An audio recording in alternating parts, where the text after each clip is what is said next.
Ooh, okay. Apparently, the YouTube notification is working pristine tonight. Now, let's just hope that the live stream doesn't break. That would be nice. That would be ideal.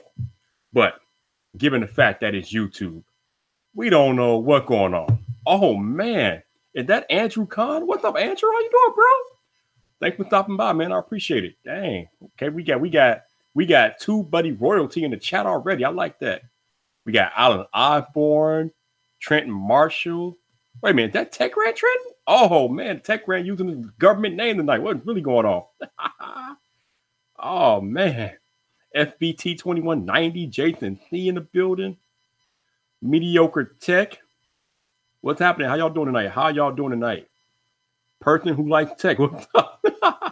Jean Michelle, Tech JRD. What's happening? How y'all doing? Buzz, what's up? My man, Tech Rant went to the government name. Thank you all for the birthday wishes. I definitely appreciate it. Oh, what's up, Technically T? What's up, man? What's up? Yo. That's right, Technically T. I got a bald ass head. Yeah, man. Big Brody in the building right here, son. You know what it is. Travis MCP, what's up? What's happening, y'all? So, thank you all for joining me tonight. As you all know, it is my birthday, and I wanted to do a special live stream, of course. I plan on bringing a bunch of people in here in a moment, but before I do all that, I told you all this is a special live stream, which means even though it's not a Friday Night Vyyyper, y'all getting the introduction tonight. So before I bring anybody in here, we got to roll with the intro. Let's see, we got my man LeBaron Burton. Hey, LeBaron, I got the popcorn on deck. We going to get into this in a hot minute, but I got the LeBaron Burton Popcorn World popcorn on deck. We live, we in the building. We going to get into that. Oh, man. Oh, yeah. Tech Leak, what's up? How y'all doing? Got 26 people watching. After I do this intro, I'm sending out link. So I asked a bunch of people to show up tonight, but I have no idea who's going to show up. I'm not even going to name any names. I'm just dropping links to the people I talked to, and if they decide to show up, then you'll know they decided to show up.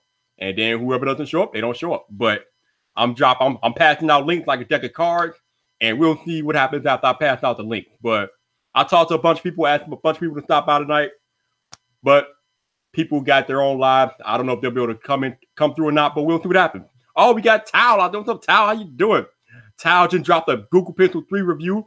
Excellent video as always. Tal is legit. If y'all don't know about Tal, she's like one of the hottest things in female tech YouTubers. Y'all need to go check her out. She's legit. My man, my head of security, El Jefe Reviews, Beanie Draws. What's up? What's up? Squad is in the building. What is happening, man? What is happening? Woo! All right, so 33 people watching. Holy crap, y'all came prepared. Well, it is now on once. I guess I should get started. All right, so. Uh-oh, hold on. I'm missing something here. Wait a minute. Time out. I'm missing something. I do something wrong. Wait. Where the hell my Apple Watch at? Hold on. Let me put my watch on. I took it off since I was doing something. I took the watch off. Let me put my Apple Watch back on real quick. Then I'll get to my intro. I'm like, why do I feel so light? My Apple Watch is not on. What's going on? That's a problem. We can't have that. We can't have that. That's right. We got the squad on deck tonight. My goodness. All right. Now, before I interrupted myself, current time is 9:01 Central Standard Time, which means it is time to get this birthday live stream spectacular underway, baby. I got people waiting. I got links to pass out. We got Taylor from Tech in the building. What's up, Drew? What's up, Pack Review? Oh, yes. Mark C609 is out there. Let me get on with the festivities.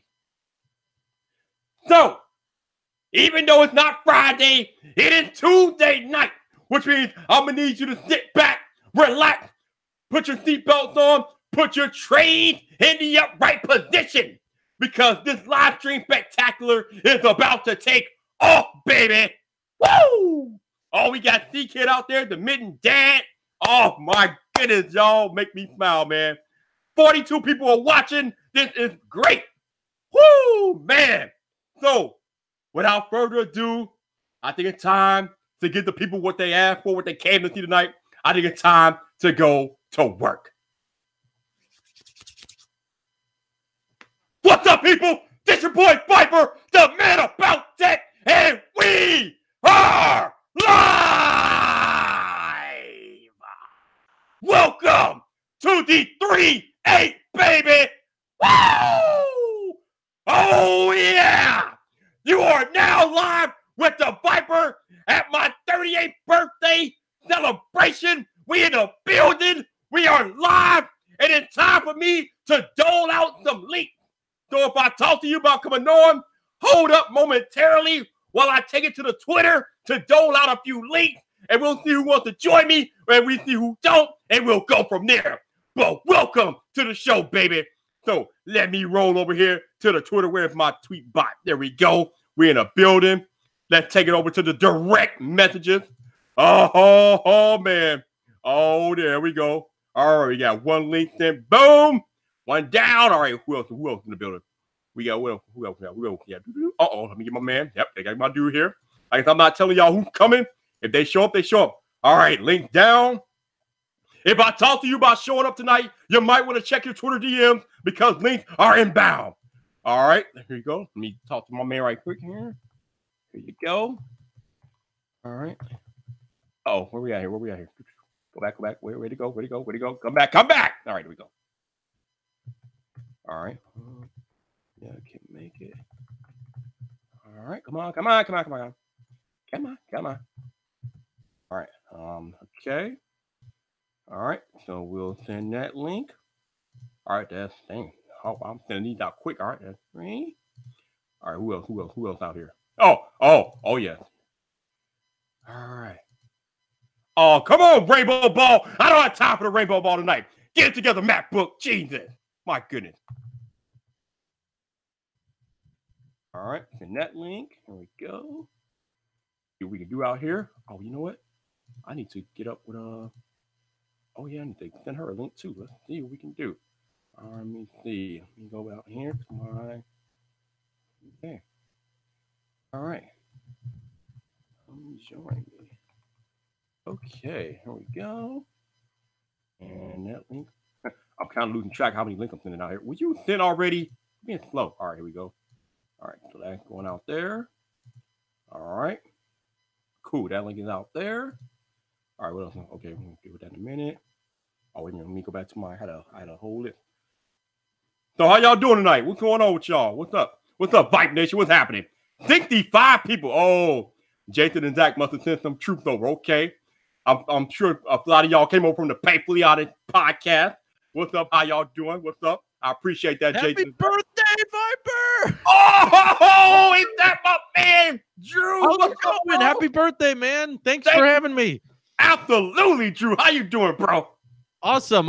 It's great to be here. Thanks for having me on. I love making the birthday streams. This is not my normal hours, but when you told me that it was your birthday today, I was like, I got to go back to work. I got to get back to the office. Oh, we got to make the Vyyyper birthday hangout. How about this? This ain't really work, though. Drew, this ain't work. Man. So it's funny, though, because like last Friday, I was talking about the missing Google Pixel 3 DxO Mark, and then you made a video the very next day. Oh, yeah. Hey, did you get a chance to see my interrogation video? I think I saw the one. Is that the one with the bear? Yeah. Yes. I love that one. Oh, man. I did my hair for like 3 days, and I'm like, all right, I need to act on this. So you got to go to Pixar for that voice acting. You gotta play a character next. Oh man, it was live, man. It was live. I mean, it was like I said, I had that idea in my head for like a few days, and I just thought, you know what? You were interrogating that bear like Dark Knight style with the Joker, like just slamming it into the desk. I was trying to get my Jack Bauer, Keith Sutherland 24 on, man. It was great. Yeah, that's right. It was great. Oh man, but I had fun. It was a quick little video. I'm still wondering where in the world is the Pixel 3 DxO Mark score? Where's it at, Drew? What's your theory? Like, you might have seen my video on it. Like, do you think they did test it and Google didn't like the result, or do you think they're waiting for the camera AI to be finished, or what do you think their reasoning is? You know what? I honestly think that the Pixel 3 camera is not up to snuff, so Google doesn't want it out there. That's what I think. I agree with you. I think they did test it because the last 2 years they've had early access to the Pixel 3. I mean, heck, media outlets had early access to the Pixel 3. You could buy it on the black market or whatever. Everyone had access to the Pixel 3 before it dropped. So there's no reason it should take this long for them to review it, other than they already did. Just Google's like, please don't talk about it. Please don't bring it up. None whatsoever. There's no reason. There's no excuse for that stuff. None. So it was very on the nose, I think, when they did the 10R is the best single lens camera on a phone.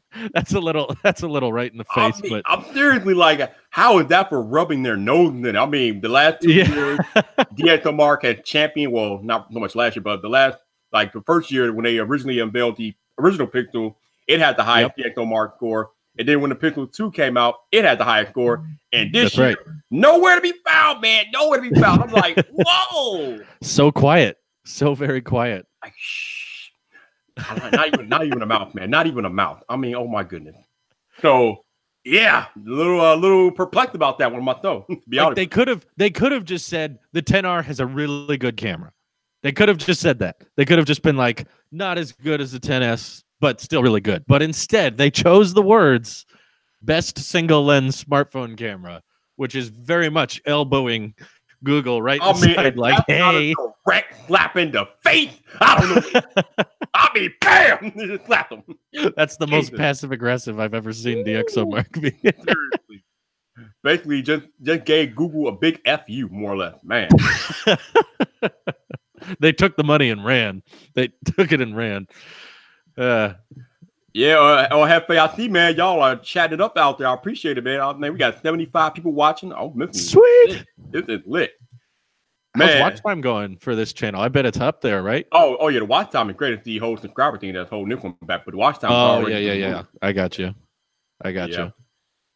Man, so you just recently did a video telling people to go ahead and stop clowning around and purchase their AirPods. Like, just do it, people. Seriously, like I did it. It's fine. There's no point in waiting because we have no idea when the AirPods 2s are going to be released. There's no point in waiting no more. Or how useless they're going to be. That's the problem. See, the next inevitable update to AirPods is likely going to be the wireless charger case, which might be Q1 2019. It might be. We don't know for sure. But even if it is Q1, it could even be only works with AirPower.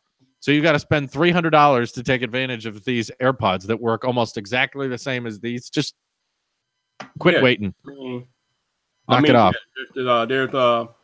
There's just no way. We just don't know. So I don't know what the problem is. So Vyyyper, can I ask you? I didn't know today was your birthday until obviously you texted me yesterday.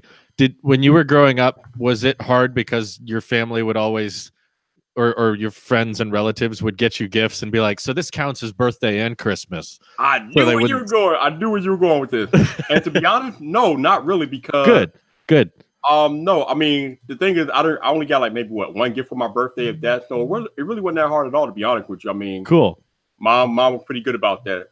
So good. I'm glad they weren't, because I had friends that I won't say who, but I had friends that had like birthdays 2 days away from Christmas, and they always got that. So I hope you didn't get that. Oh, we got Shannon. Hey, Shannon. Oh, my mom's birthday is on Christmas. So that happens every single year. Oh, it was on Christmas? No way. Oh, man. Yeah. So it's like, happy birthday. Also, Merry Christmas. Yeah. That's got to be tough. It's almost like not having a birthday. It was. And then my grandpa would always make sure, like, he'd be like, this gift is for your birthday and this gift is for Christmas. But it's still not the same. Like, and it also makes Christmas all about you now. Because now anytime it's Christmas, it's like, but they get more presents. We have to remember. I think he'd be okay with that. I don't think that is not what happened. I'm just glad I don't have that, but that sounds stressful. Difficult to prioritize people when birthdays and holidays are all intermingled like that. I mean, that is just the antithesis of being cheated, man. I mean, that is crazy. It's like, How do you do that? You know, You have Christmas dinner? Or do you have birthday cake? Like, We had both. oh, Hmm. that's just hard on the stomach to think about, man. oh wow, that's a double whammy, man. Oh my, that is a double whammy. These are very first world problems, but they are problems. Yeah, We're in the tech field, all right? Pretty Everything's a first world problem. So no doubt. So Shannon, that video that you just put out about getting A, very excellent. Thank you. It's literally my favorite video that I've put out so far. Yeah, because it's actually not just like study hard and do your work. Well, that's a good tip, but I think everybody said that before. I hope that my video gives people tips for getting A's in college that maybe they've never heard before. That's kind of what my goal was. Yeah, you hit it, man. Like some of those points that are things that people probably wouldn't think about on a regular basis, but they you brought attention to it. So yeah, good stuff. I think I'm going to keep doing that because Beth, simply Beth, hi. She said in my comments, she's like, oh, I see that you're doing something you're really passionate about. And I was like, yes, I'm very passionate about education. So I think I am going to continue. I think I'm going to do another video about like, should you even go to college? And then another video about, should you take out student loans? Like, is it economically worth it? Those are good questions. A lot of people need to ask themselves that. Yeah. We've had the conversations many times before. I know me and you have, Shannon, about how the current college education system does not prepare you for the financial burden that it puts on you. So yeah. Mm-hmm. Yeah, and I care a lot about that. I watch a lot of documentaries and there's a lot of personal stories in there, and I just really feel for people that have been, sort of in this position that they were signing stuff at 18 that they didn't really, they didn't fully understand. And I feel like we have a society. Doesn't sound familiar to me at all. I've never been in that position. Oh, Speaking of the wizard, what's up, Mr. Painting on What's going on? Happy birthday, my friend. Thank you. Appreciate it. Yeah, I figured I'd just pop on. I got to work double time tonight. I appreciate you coming in. Yeah, no problem. I'll hang out for a bit, and then I hate this place where you just finished reading a book and it's like, which book am I going to read now? And I haven't decided yet, so I'm burning time here trying to figure out what book I'm going to read. So another first world problem. Hey, man. All the way. So, Drew, there's a lot of talk about Apple maybe hurting a little bit with between Supreme Court issues and sales not being where they're at and all this other stuff going on. What is your take on it all? Well, yeah, I guess I am the defense lawyer. I'm supposed to have statements prepared for this. I don't know. I think they're going to be fine. Are you prepared to give a comment now, or I'm not at liberty to say at this time? I have my lawyers on the phone right now, but no, I think Apple's smart. They know that the smartphone market as a whole is in decline. Their sales are going to hurt, and they've got Qualcomm lawsuits to worry about. There's going to be things, but I think ultimately they have a long-term plan with services, and they know that's what the future is. So, it's a rough patch, but I think they'll be okay in the long run. That's fair. Yeah, I don't know if people realize just how much Apple services revenue is starting to grow. It's getting kind of big. Okay, so this is my question though. This is what I was wondering about today, and in the video I made last night. Like, so we know that Amazon has Amazon Web Services, huge thing, runs like half the internet, whatever. Microsoft has a similar thing. What does Apple have? Well, they have Apple Pay, which I think a lot of people were forgetting. They make money off Apple Pay. They make a lot of it. Okay. They make money off every Apple Pay transaction. Then there's Apple Music, and like you mentioned in your stream, that they got iCloud stuff. Right. I mean, yeah. Oh, yeah. And then not to forget the whole some of the root problems is the 30% app commission they take from the app developers. So they got that too. So yeah, that's true. I guess the only thing, like I said in my video last night, the only thing that worries me is it seems like, well, someone like Amazon or Microsoft can work. They're not tied to an ecosystem. this might be a place where the Apple being sort of walled into their ecosystem might be an issue for them. I don't know. What do you think, Drew? Well, they're bringing Apple Music to Echo devices, so clearly they're okay with making decisions they wouldn't ordinarily make, because like bringing Apple Music to Android, that's such a not Apple move, but they were okay with it because they know that the long game is services, so that's why you're seeing them make kind of weird choices like that. And I know they're betting big on their original programming service that hasn't been launched yet, but they're spending a lot of money and investing on that. I think that's going to be a total flop because I've seen what they do with original programming, but maybe they've got more tricks up their sleeve. I know they lock a lot of people on the iPhone upgrade program, which when you do that, you're not even selling iPhones to people at that point. They just want the new iPhone no matter what it is. So the more people they get on that, it's more consistent income throughout the year rather than all at one time. And I think that probably in another 5 to 10 years, there won't be a way to get phones unlocked. Everything will just be in a contract. Yeah, maybe so. Maybe so. Speaking of getting phones unlocked and whatnot, like you all know, we don't really have contract per thing no more. We have the device installment plan, which is kind of eliminated contract. So they're like back in the old day, well, it's not that long ago, but back in the olden days, you used to be able to pay like $300 or $203 to have a phone for 2 years, but now you got to pay like $30 a month over the life of the phone, and it's crazy. Like, wow. That was the good days. Yeah. What's up, D-Kid? How you doing, man? What up, man? Happy birthday, man. I brought my pizza, man. Just, you know. Birthday pizza. Nice. Man. Hey, I brought the popcorn, man. I got the popcorn right here. It's my man, LeBaron Burton. There we go. If you guys want some popcorn, check out doingtheworldoflavor.com. This stuff is legit. It's like crack almost, man. It's like popcorn crack. I can't wait to check that stuff out. Man, how you gonna eat that besides Gary's popcorn? Oh no, man. No, Devin. No.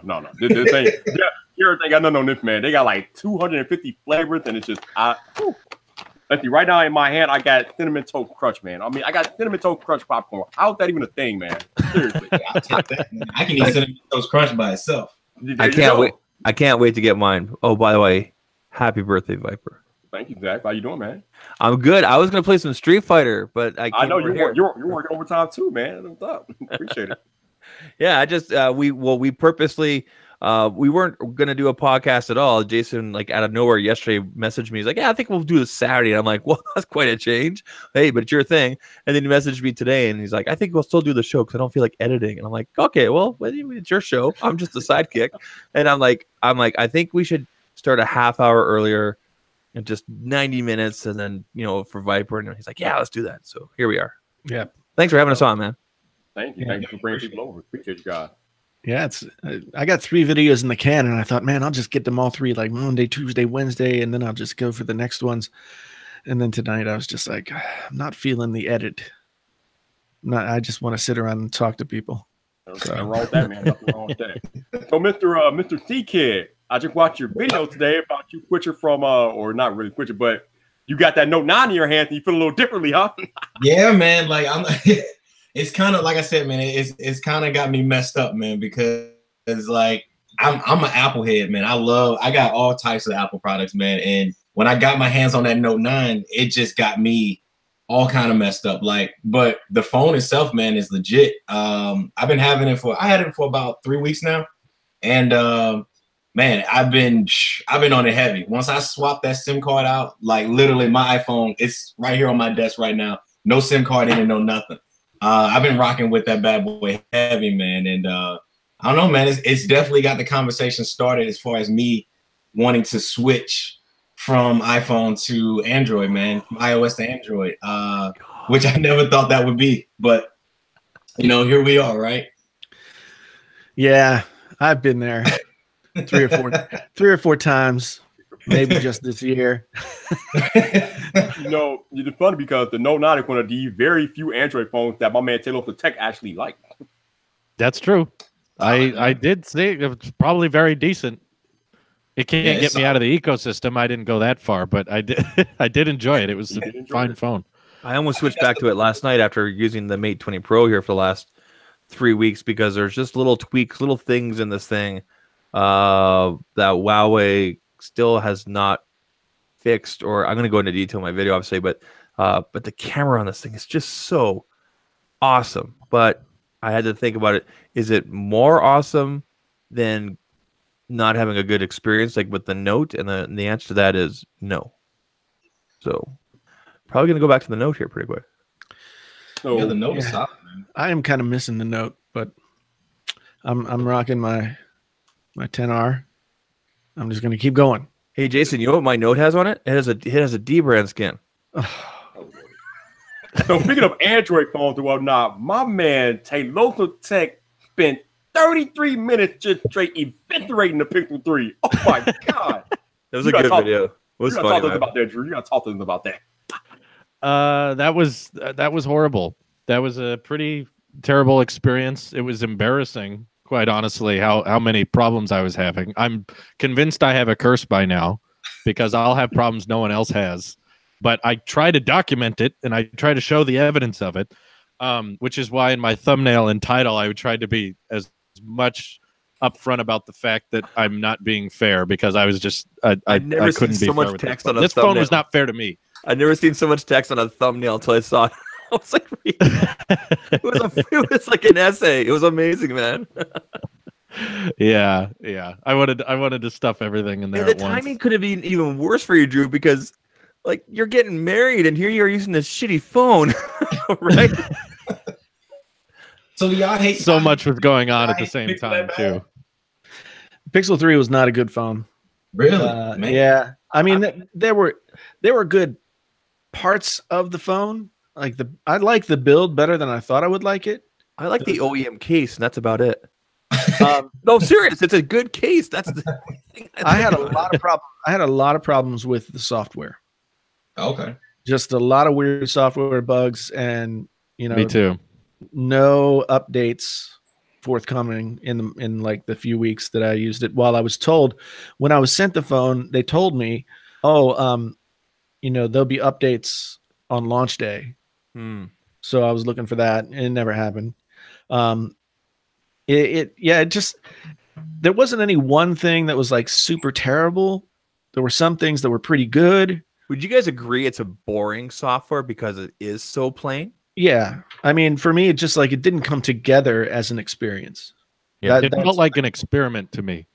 Yeah. It felt like the notch felt like unfinished, and the gestures felt unfinished. I felt like every aspect of that phone was like they started to come up with an idea, but they didn't follow through on it and just went, let's just release it. See what Marquez thinks. Bet he'll like it. Marquez will just talk about the camera. Oh, there's another Pixel phone. Look at that camera. Honestly, the only two good aspects of this device I'm going to have in my review, like I don't even know how to expand the review out past 2 minutes, is the OEM case and the camera. Other than that, it's just a phone. Like there's nothing else special about this. And I'm not saying that's a bad thing. It's just that coming from a Samsung or from a Huawei, where you have these little bits here and there, and it was just boring. And OnePlus is a thing now. So when you do all of these boring things and you don't really do anything that interesting, again, if they left out all of the new features that are becoming normal now, like dual cameras or fingerprint reader underneath the display, all things that are becoming normal parts of Android phones or the optimized software, if they started doing all that extra stuff, but the compromise was it's really affordable, then it would be all okay to me. They were like, we're using AI, we're using our machine learning to save money on parts. Yeah. And that's why you might get a little bit of a clunky experience. You don't get all the same hardware. You get a terrible battery life, or you get weird charging, but it's really cheap. The problem is they don't have that argument. Yeah, it's all the OnePlus is the cheap one, even though OnePlus looks like the one that should be $1,000. Yeah, I got this one on the box. It's not a boring phone. So would you say it's not a boring phone if the prices were lower? Are you equating? It would justify the lack of exciting features. I would say the lack of standard things, like a Poco phone has 2 cameras now, but they're constant about this. To me, I describe it as like a friend who likes to tell everyone that he can do a backflip. He's like, look, we can do it with one camera. We can do it with one camera. And then he does a backflip and he lands on his head.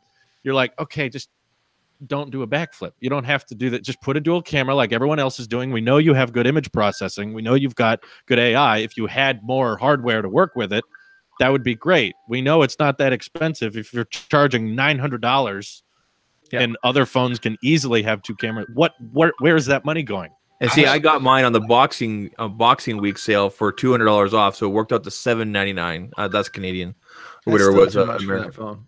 I thought that price point for this is good. I think right now on Google's website it's 150 off, so it's $50 more than. But I mean, at that price point for this experience, I thought that was good. But anything more than that was still too much. Do you still think that's too much, Jason?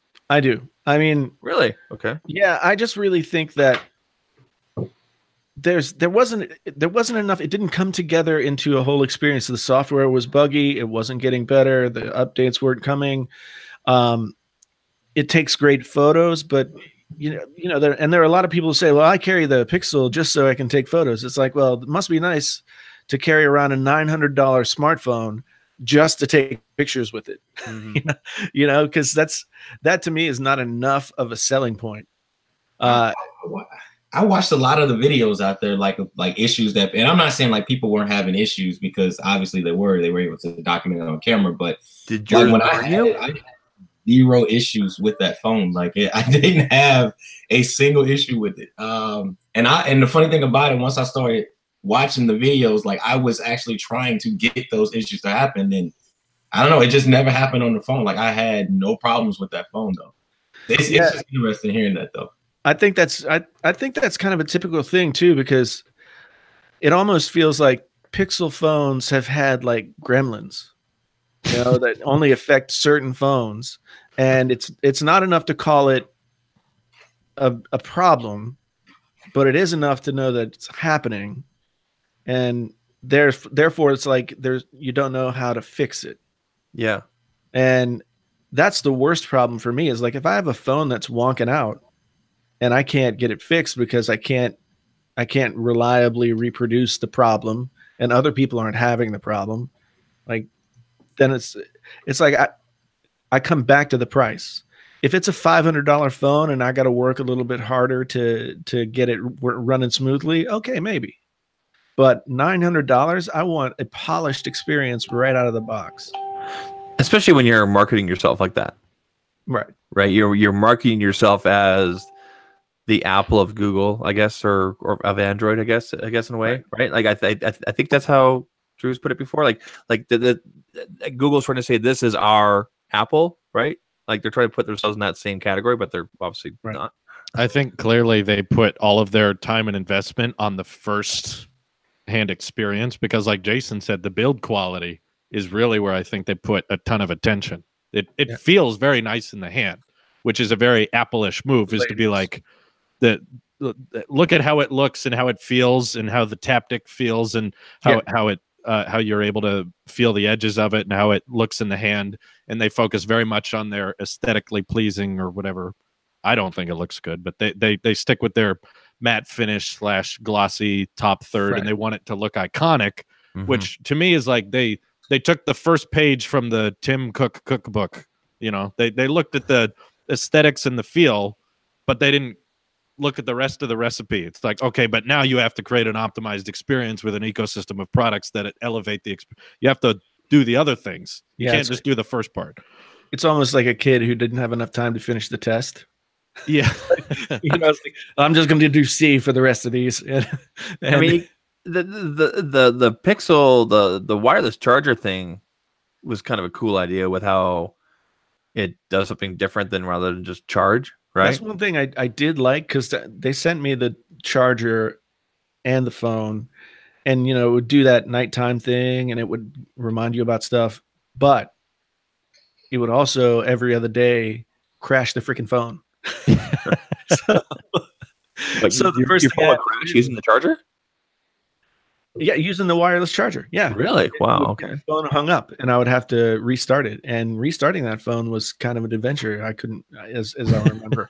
So yeah, it just wasn't the experience that they were selling, and that's why I'm kind of so down on it. See, that was the one thing with me. I felt like it was one of those things. Oh, snap. We've got all kinds of people in here now. Oh, that work. What's up, man? How you doing, Judner? What's going on, man? Happy birthday! Hey, Ari, thank you. Ari told me she was having problems, so I had to do my workaround. What's up? I just wanted to jump in real quick and say happy birthday. Hey, man, I appreciate it. She told me you guys are out to dinner, so I appreciate you jumping in, man. We're out the Olive Garden. Fancy. Yeah, we're living it up, being fancy at Olive Garden, man. Hey, man, be fancy. Don't let me stop you, man. Be fancy, man. I appreciate you all stopping through, though. Do they still have all-you-can-eat bread and salad? All right, man. I just wanted to hop in and say happy birthday. Hello to everyone else in the group right now. Hey. What up? Let's do this again when we're. Yeah, no doubt. We'll have to get together, no doubt. All right. Take care. Have a good evening. Thanks, man. Thank you. I'm a big fan of the salad. I like with the unlimited though, bread and salad. Yeah, and it's just like, yeah, I can't. We have one Olive Garden in my entire city, and it sucks. My mother-in-law is like first generation Italian, so Olive Garden is never an option. It's like microwave Italian food. Yeah, yeah. Yeah, it's like they're just back there with lean cuisines. There you go. Wow, your average consumer drops in. That's awesome. Yeah, that's cool. Hey, I think we got D Niman in the chat too. I even got that. Which Niman? The D? We got the D Niman. The other Niman. His brother recently hit him on not Nick. Yeah, Nick recently hit what, 400,000? Was it 400 or 300? Very, very exciting. Very exciting. Crazy. So Jason, me and Drew were talking about this before you came on. Why do you think we do not have a DxO Mark score for the Pixel 3? Oh. Such a loaded question. That is really, man, because I know that the DxO Marks, you have to pay for the score. Exactly. I can't imagine that Google, who is the... You don't pay for the score. You pay for the access to find out what they need for the score.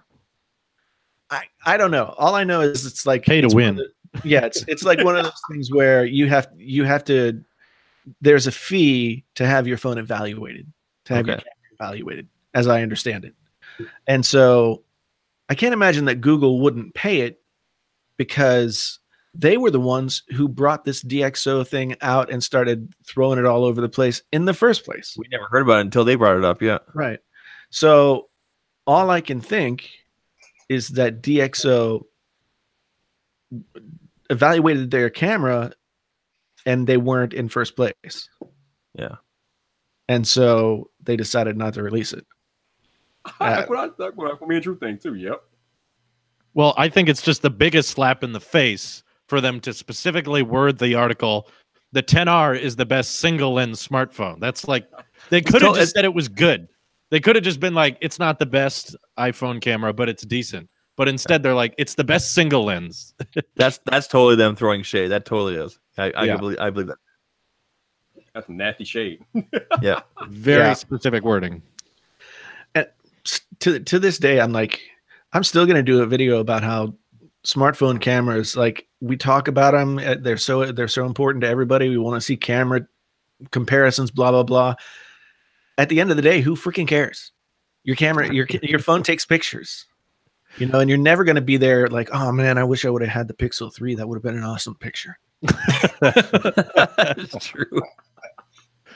But that's, I guess, to that point, like, to goes back with me is like, I really don't care about the DxO Mark scores. Like, to me, if the camera is solid, then I'm cool with it. Like, yeah, I don't know. I mean, to some people, those scores, they matter, but to me, I'm just like, man, it's a score.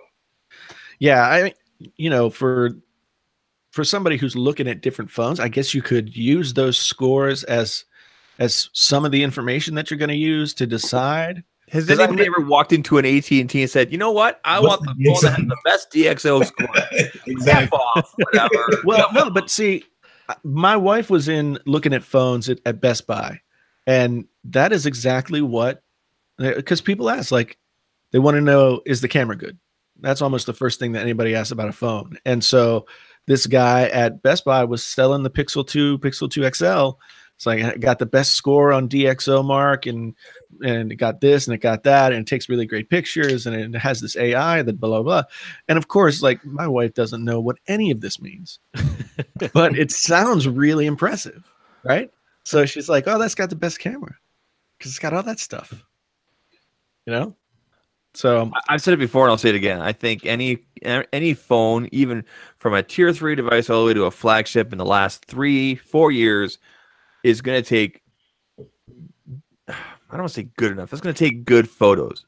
Yeah. Right. Good enough for you to post to your Facebook, post to your Twitter, post to your Instagram, especially these platforms where they take the photo and they downgrade. Like we know what Twitter does to your photos, guys. We know what that happens, right? Yeah. We know on Facebook you can tell it to do an HD, whatever. But I mean, nobody uses Facebook anymore, except for people that shouldn't be on there. And you know, and honestly, asking all of you guys, when was the last time you actually printed a photo, whether it be at home or you've gone to, you know, whatever it is to print it off, whoever does that still? Seriously. Not this year, and I just got married. yeah, we did it when we moved into this house back in July because we wanted to have, you know, we wanted to have some family photos, et cetera, et cetera.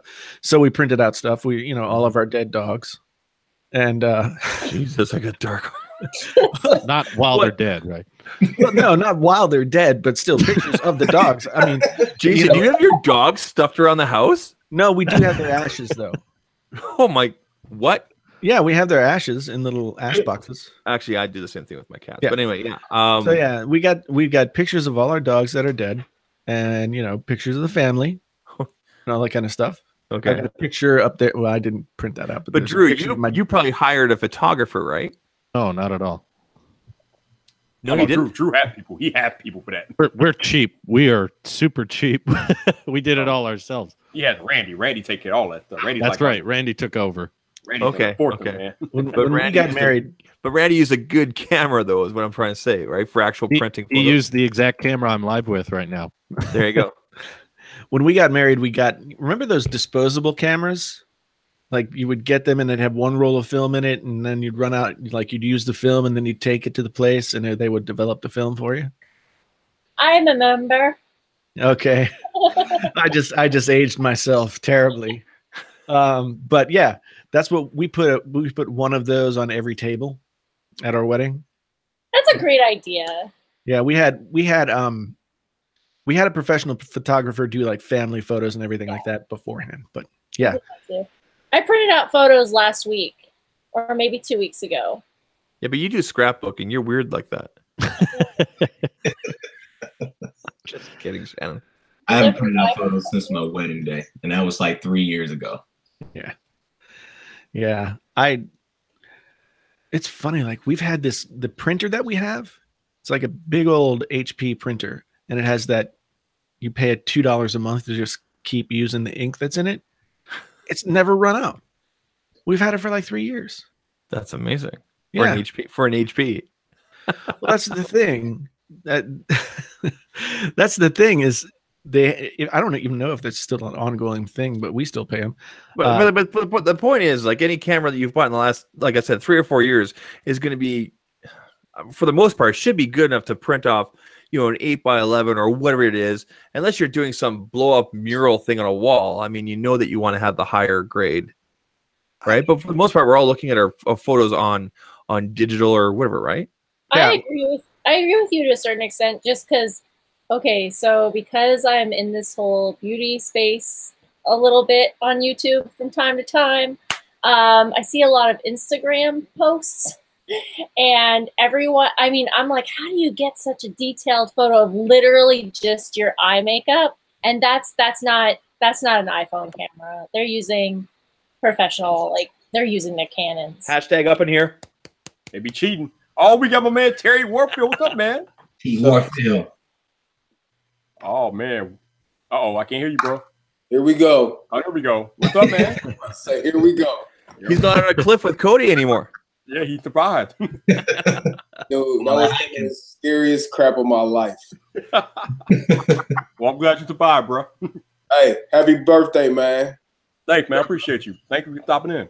What you drinking? I got Hawaiian Punch. You know how I do. Yeah, whatever.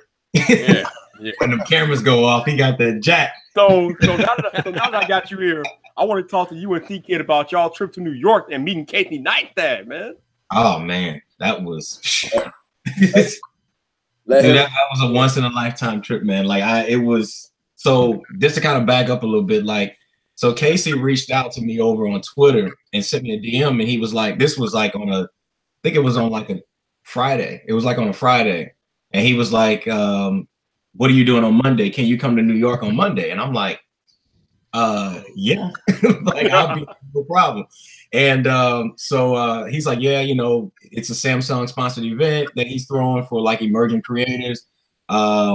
And Samsung's kind of paying for the whole thing. And he was like, they're going to cover, you know, your flight, your hotel, your car service, everything. Which was, that alone was kind of crazy. Cause I was like, when I got off the plane and getting ready to get my bags, there was the guy standing there holding the sign with my name on it. I got my camera vlogging. And people was looking at me like, who the hell is this guy? But it was such a dope experience, man. And then just being able to meet all of the creators that was there, even just to hang out with Terry, man. Like, I know me and Terry, we talk or whatever back and forth, but just being able to kind of hang out with him in person and, you know, tech me out and a bunch of other creators that was there, man, it was super dope. But, you know, you kind of had to jump in there and get your chance with Casey because there was so many people that was in there that was trying to get, you know, kind of that same little 5 minutes time with him. So, but yeah, it was a dope experience, man. Did you hang out and talk to Roberto? Oh yep. Hang out with Roberto. We all went to dinner one night. Me, Terry, Roberto, a couple other creators. We all went and chat with him, man. Roberto can talk, boy. Oh boy. Roberto, I'm gonna tell you what, man. Roberto is my guy, but man, Roberto can go. You get him on a stream, it's like you just kind of sit back and you're like. Here's the crazy thing about Roberto: it's all fire when he's talking. Exactly. All fire. So even though he don't come up for air, like everything that comes out of his mouth is worth gold. It was like that first time Midsummer. We're like, just like I said, we just kind of just sit back and you go. Yeah. My experience was basically the same. The long and short, Casey Neistat, I think he saw that Endure video and somehow was like, yo, I got to get Terry out here. So same thing, he sent me a DM and like, can you come out on so-and-so date? I'm like, dude, I'm already on a plane. What are you talking about? But it was super dope, man. It was, you know, I'm thankful for that opportunity. A lot of opportunities are opening up because of that opportunity. So even though I didn't really get to get that one-on-one personal time like we all wanted with Casey, a lot of opportunities came from it, and I'm grateful for it. So basically, when Casey Neistat says it, asks you if you're available, you make yourself available. Absolutely. Because I had to take off from work, man. Like I called my boss that day, my manager, and I was like, hey, man, I need to go to New York. It's like I need Monday and Tuesday off. So it's like it's opportunities like that you have to leverage because you really have to put it in perspective. Mm-hmm. The scale of how many people he reaches on a daily basis and the amount of people that try to contact him on a daily basis. So like to be quote unquote handpicked out of this literal sea of hundreds of thousands of creators, it's like, dude, you don't have an option to say no in this scenario. Yeah. Yeah, that's not a move that I would advise, no doubt. And for the I tried to get Casey here tonight, but I don't even know if he saw my video or not, so that's probably not happening. Probably not. He's a busy dude, man. Like that dude is always on the go. Even like the day after that event, I think he flew out somewhere out of the country, like literally the next morning. We went back to the studio that next morning, like, you know, hopefully Casey will be there so we can at least try to do something. Right. Dude was probably in Asia somewhere already. So Terry, you got to tell me, man, how did you hook up with Cody though? So here's the thing, like if you watch Cody's content and watch my content, we have some parallels in what we do, right? So Cody does like the daily vlogging thing, and Cody was actually the first quote unquote larger creator to see one of my videos. It was that video called Message to Creators that Cody saw. And it was from, you know, basically you guys retweeting an XYZ. Somehow he saw it. Well, anyways, he was the first one to kind of put it out there. So ever since then, like Cody has always I don't know if he just took a liking to me for some reason, maybe because of the messages that I portray or convey, similar to how he does. But it was, we messaged back and forth, and I'm like, dude, let's link up. And he was like, when you coming? I'm like, well, in 2 days then. So it was another opportunity. Like, I know Cody, not even because of the people he's connected with. I just love his energy and what he brings and the message he tries to, get people to realize. And I do something similar, even though it might not be in the same capacity. The message is, I think the end message is the same. So, the messed up part is we only had like 5 or 6 hours together. And it's hard to really create something without rushing it and trying to throw stuff together. But I think we made it work. His video was dope. I think my video was dope too. We kind of had 2 different ends of the spectrum. His was more like fun and stuff like that, whereas mine was more, serious, and I'm really trying to impact people with it. But at the end of the day, I'm grateful for that opportunity too. Super grateful for that opportunity too. Yeah, no doubt. It was cool watching. I don't think I haven't watched your video yet, but I watched his video, and it was cool seeing him trying to keep up with you on the hiking when I with the video. Dude, I was trying to keep up with him. Oh yeah, that's right. You were like, no, we're not doing this hiking thing no more. Listen, Cody was just running up the mountainside like it wasn't even there. I'm like, dude, slow down. Hey, you got to get him into the weight room one day. Show him how it's done, bro. See, and that's my thing. So we were actually supposed to work out, right? But it took so long for us to get up the mountain because, we was trying to get B-roll and stuff like that. And by the time, it was a 5-hour drive for me to get there, and I was trying to make it back to my family, obviously, the same night. So we was like, dude, we don't really have time to work out, but we were supposed to work out together because he's getting back on his workout. I want to see Terry and Vyyyper do like a lifting competition. I think. I think how big he compared to me. Stop it, Vyyyper. I've seen your Instagram, man. I want to see Terry and Vyyyper. I want to see Terry and Vyyyper do a hype competition. Vyyyper will win that hands down.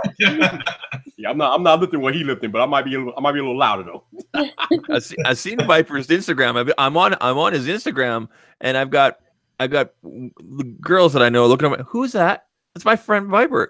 Oh, what's the tag? I'm gonna follow him now. Stop lying, man. Vyper's stealing my women.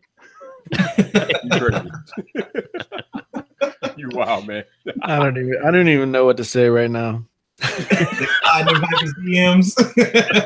Hey, hold on. I wanted to tell you congratulations. I know I told you on Twitter the other day about your success when it comes to money that Roberto helped you with, man. I was super thanks, man. Thank you. Inspired to see. Yeah, I appreciate it. I appreciate it. Like, some people were weird about me putting that up. They're like, oh, some people might think that's bragging. I'm like, there are thousands of channels that would blow that out of the water. But that's what I wanted to show was like 1 year it's this and the next year it's this. Who knows what next year is going to be? It's progression, dude. And if anybody says anything else otherwise, they're a hater and they don't want to see people doing good. Right. Somebody, you set a goal, you smashed the goal, or you even exceeded that goal. How can somebody not be happy for you unless they're a hater? Right. So, Jason never gets haters on his channel. Oh no, never. Right. But I appreciate it, Barry. I just saw it as, even as a creator, man, I just saw it as like something that we as creators can just strive to, man. I just thought it was dope. I didn't see it as like a bragging and nothing. I was like, okay, well, there is something like this we can get on this platform. So, yeah, I mean, motivation, man. Yeah, well, I'm glad. That's what I wanted it to do. So, yeah, that's dope, man. Hey, Shannon. When's the vlog coming? Pardon? When's the vlog coming? Vlog?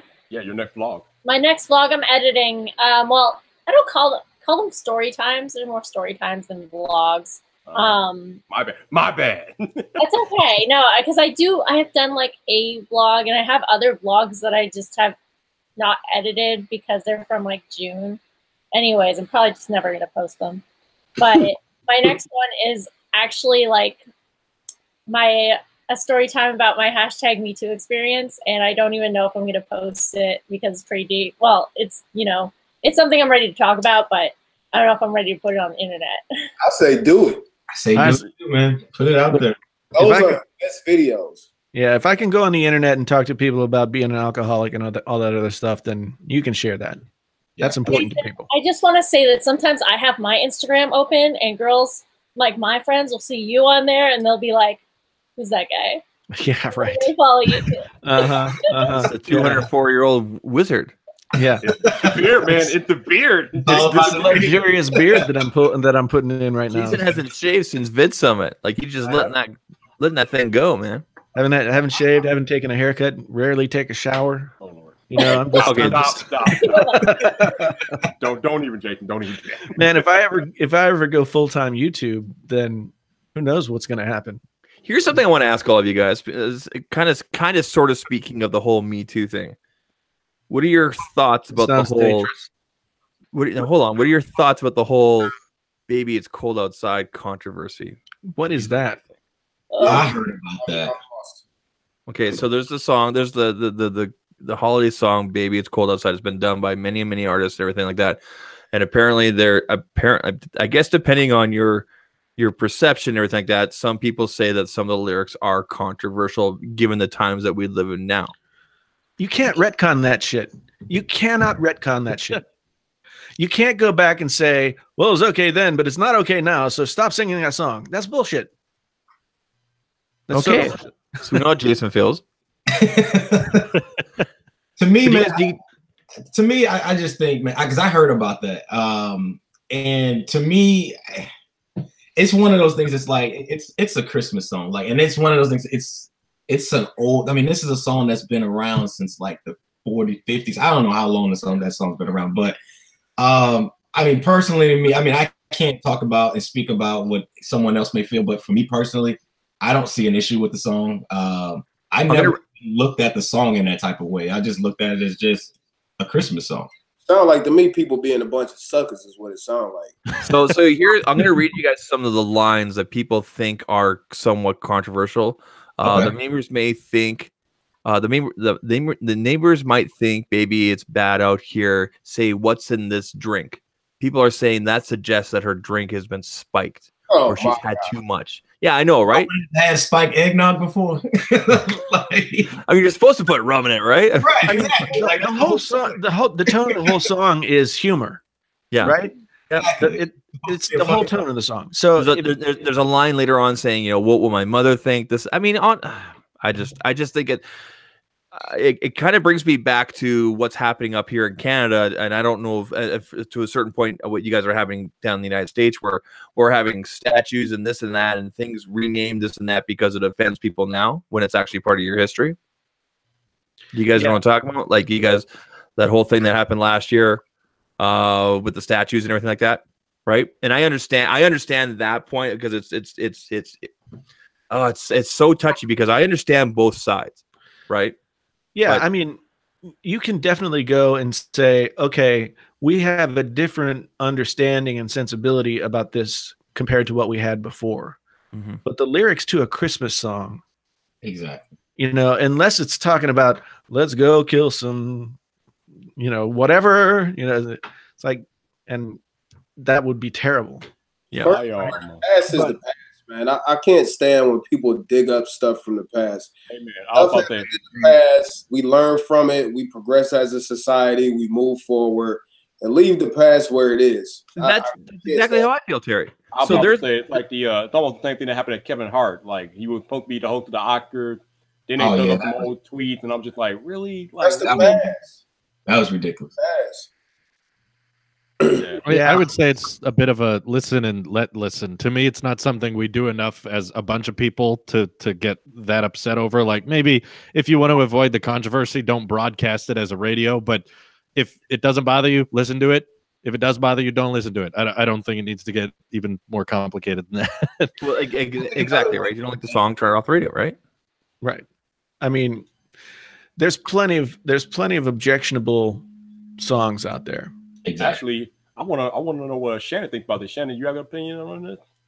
I think it's been said already. I agree. I forget who said it earlier, but just that it's a Christmas song. It doesn't offend me. I'm sorry if it offends someone else, but I agree. Just don't if you find it offensive, then you are the arbiter of the content that enters your consciousness. Just don't listen to it. There you go. She used a bunch of big words, and I completely agree. There you go. The whole thing is okay. In order to be like a normal human being in the world, you have to be able to contextualize some stuff. And you got to be able to look at something and say, wow, we could never really write a lyric like that and be okay right now, but I'm familiar with that time period and the mores of that time, and I understand where that's coming from. And while it wouldn't be something that we would write today, it was something that was perfectly acceptable at that moment. Absolutely. Like, context is missing from so many of these arguments that we're having. It frustrates me, honestly, to see all of this anger going back and forth, all this negativity going back and forth between people who aren't looking at the context, which is probably nuance. It's probably somebody speaking to a community that is their community, and they know how to communicate with their people. And if you're not a member of their community, maybe something sounds, offensive to you, or maybe something sounds like a dog whistle to you, or maybe, and once you get into their community, you'll be like, oh, I know what they mean now, because in the context of this community, or in the context of this time period, understand what they were getting at. Mm-hmm. Right. Yeah. Next topic. I know. I'm sorry. It gets me going. And all this cancel culture, like, who benefits from that? Who benefits? Some people just like to watch the world burn. I was literally about to say that.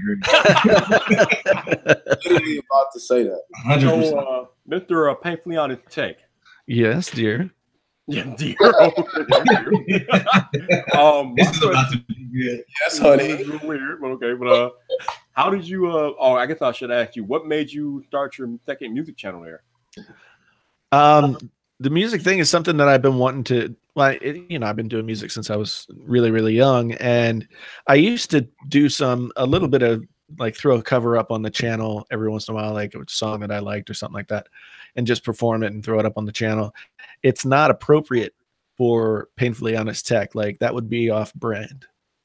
Let's say. And yet I still want to have an outlet for stuff like that I want to do. So I just created a personal channel under my name that right now, every Thursday, I'm putting up a song that, eventually I'm going to do some songs that I've written, but I figure I'll just like get people interested by doing songs that they might already know, and songs that I like. What's that? Can I make a request?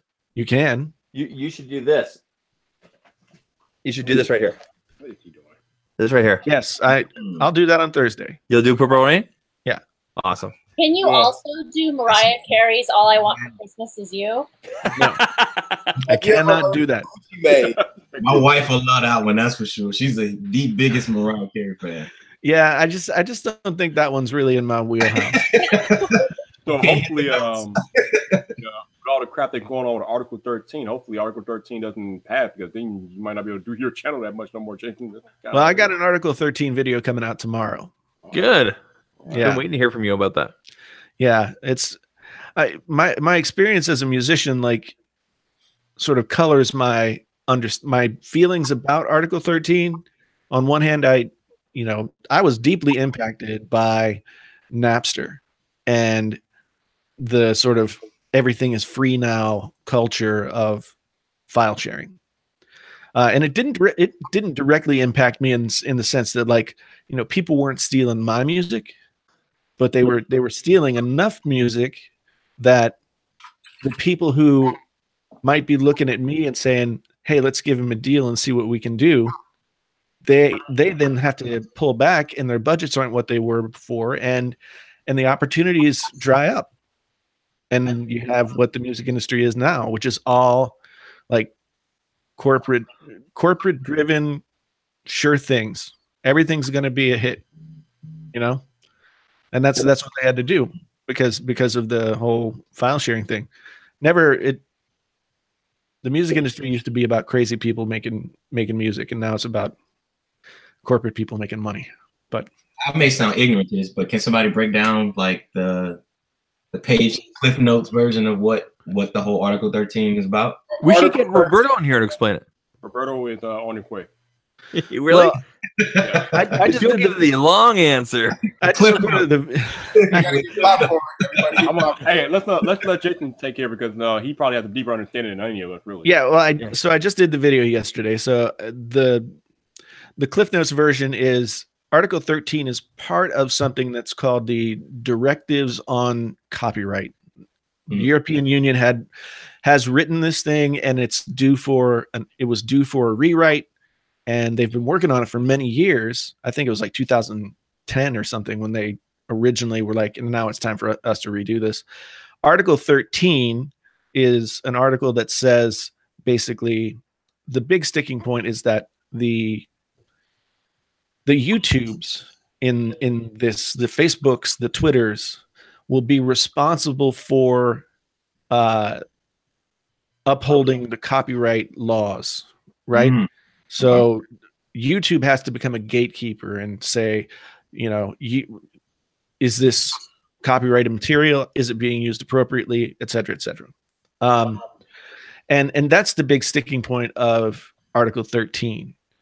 Article 11, and so what people are saying is it's kind of like the anti-meme article, because memes are all based on copyrighted stuff. And so the problem would be if you're saying YouTube, Facebook, Twitter, et cetera, you all have to be responsible for vetting all of this stuff or you're going to get in trouble. Yeah. Then it's just going to shut down what's available. So a question for you, Jason. So could it be as sensitive as I'm doing a video and I'm talking about this Macho Man shaker cup? I could get dinged for that, right? Well, the thing that I would worry about is that some bot could see that Macho Man logo there and know that that's copyrighted material. And even though what you're using there is something where the rights have already been taken care of by the company that made the cup, but they could still pull your video. Yeah. So so everything, 110%, everything in the video has to be all your own. You have to somehow prove that, correct? Well, the thing is, I still look at fair use. The fair use clauses that we have in the US still, to me, are like broad enough to be interpreted in such a way that we could. And for one thing, Article 13 is in the European Union, so it's going to affect those countries. It's still probably 2+ years off before anything would happen. But fair use basically says, is your use of the material transformative of the material? So if you're doing a review of a movie and you're using clips from the movie, then it's fair use because you're talking about the film and you're adding to it with your own input, et cetera, et cetera. If you just put the movie up on YouTube, didn't have anything to say about it or anything like that, then that's copyright infringement, right? Okay. So fair use has to be transformative. And the one thing that I don't see in this Article 13 stuff is any attention paid to what is or is not transformative. What would be considered that? So it's to the level where anybody who makes a video has on any type of copyrighted content and a bot will go through and potentially delete a video, that's going to shut YouTube down as a whole. Yeah, it would. Yeah, I mean, we all have stupid stuff that we don't think about. For example, like Devin has a logo on his chair or whatever the case may be. Like, we'll all be without YouTube videos, period. Yeah. It's retarded. I mean, the people who will still be able to succeed are the people who have relationships in the corporate world already. People who, like the Jake Pauls of the world will be able to survive because they'll have the people in place to do the talking and make the deals that'll help them get past all this stuff, right? But the thing about, so somebody asked in the chat, why does the European Union want to put this in place? Basically, it's to protect, they want to protect the copyright holders. So, I mean, to protect. So if you have a song and it gets put on YouTube and somebody else put it there and you didn't give them the okay to do that, they want something in place that says that's not okay. But isn't this also about protecting or trying to the big studios and the bigger networks and this and that are being affected by people that watch YouTube more than traditional television or movies nowadays? No, but I think that's a correction that's already happening. My wife and daughter watch Stephen Colbert every day, and they don't stay up until 11:30 to do it. They watch his YouTube channel. Yeah. Right. So those people, the television personalities and all that kind of stuff, they're doing fine on YouTube. Exactly. Right. The music industry has found a solution. It's still not, they're still not paying the artists what they should be, but they have, streaming services and all that kind of stuff. So they have a solution for how to deal with intellectual property in a digital world. And that's what Article 13 wants to deal with is, how do we deal with this intellectual property that exists when it goes out into this relatively untamed and unfettered space, right? Where people could do whatever they want, but they don't have a full understanding of what the internet is, or at least their understanding is maybe like 5 or so years out of date. Because YouTube, you look at YouTube, it's a big business. It's big entertainment business now. Yeah. Hey, John Prosser just added something I think is very valuable. The bigger issue is not what the creator does. It's that YouTube becomes liable for actions of creators legally. They can't do that. Yeah, that's exactly right. I mean, if you're putting the entities that are the suppliers, of the material at fault for anything that happens on their platform, then that completely changes the game. So John's absolutely right. Can we get that in a soundbite? Don't say that too much. As much as it pains me to say. Is that the painfully honest truth?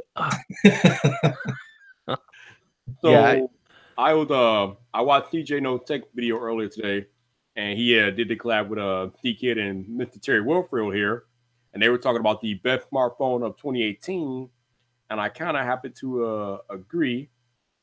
Terry, I know Terry thought it was the Note 9. Mm-hmm. Do you have the Note 9? Start a fight, man. You about to start a fight. Oh, no. I agree. I'm not starting a fight. I agree. The only way that we're getting in a fight here is if we start talking about Michael Jackson and Prince again. Oh, man. You just had to bring that up, eh? I missed that one. yeah. It went on for weeks. Yeah. Oh, it's still going on. The Twitter threads are legendary. Whatever the outcome was. Yeah, it's still tender. But I did cover Michael Jackson before I covered Prince on my channel. So there you go. Yeah. So yeah, I know. I agree. I think the Note 9 is the best phone that came out this year. To be honest with you, it definitely is, man, for sure. And the funny thing about it, I know early on, before I actually kind of had the phone, I had my thoughts about the whole S Pen thing, and I was like, man, I don't know about a stylus and in 2018 and all of that. And once I actually got it, man, I use the stylus probably almost every day, whether it's creating GIFs or GIFs, whatever you want to call it. That's the one thing I miss about it by using the Mate 20 Pro now. The other day I wanted to make a GIF or something. I'm like, oh. I like Smart Select too, where you could just select a portion of the screen and clip that. That was really I use that a lot too. It's smooth, man. It's just a lot of cool features on that phone, man. It's just, to me, it's the only phone that I would say that is 1,000 plus that's worth that amount of money, in my opinion, this year, hands down. I think that's subjective because it all depends on what somebody needs out of a phone, but I'm in complete agreement with you because you'll have some people that argue that the premium for the solid ecosystem and the fluidity of the apps and all of that stuff is worth the price of admission with the iPhone. But for me, dollar for dollar, you can't beat the Galaxy Note 9. No.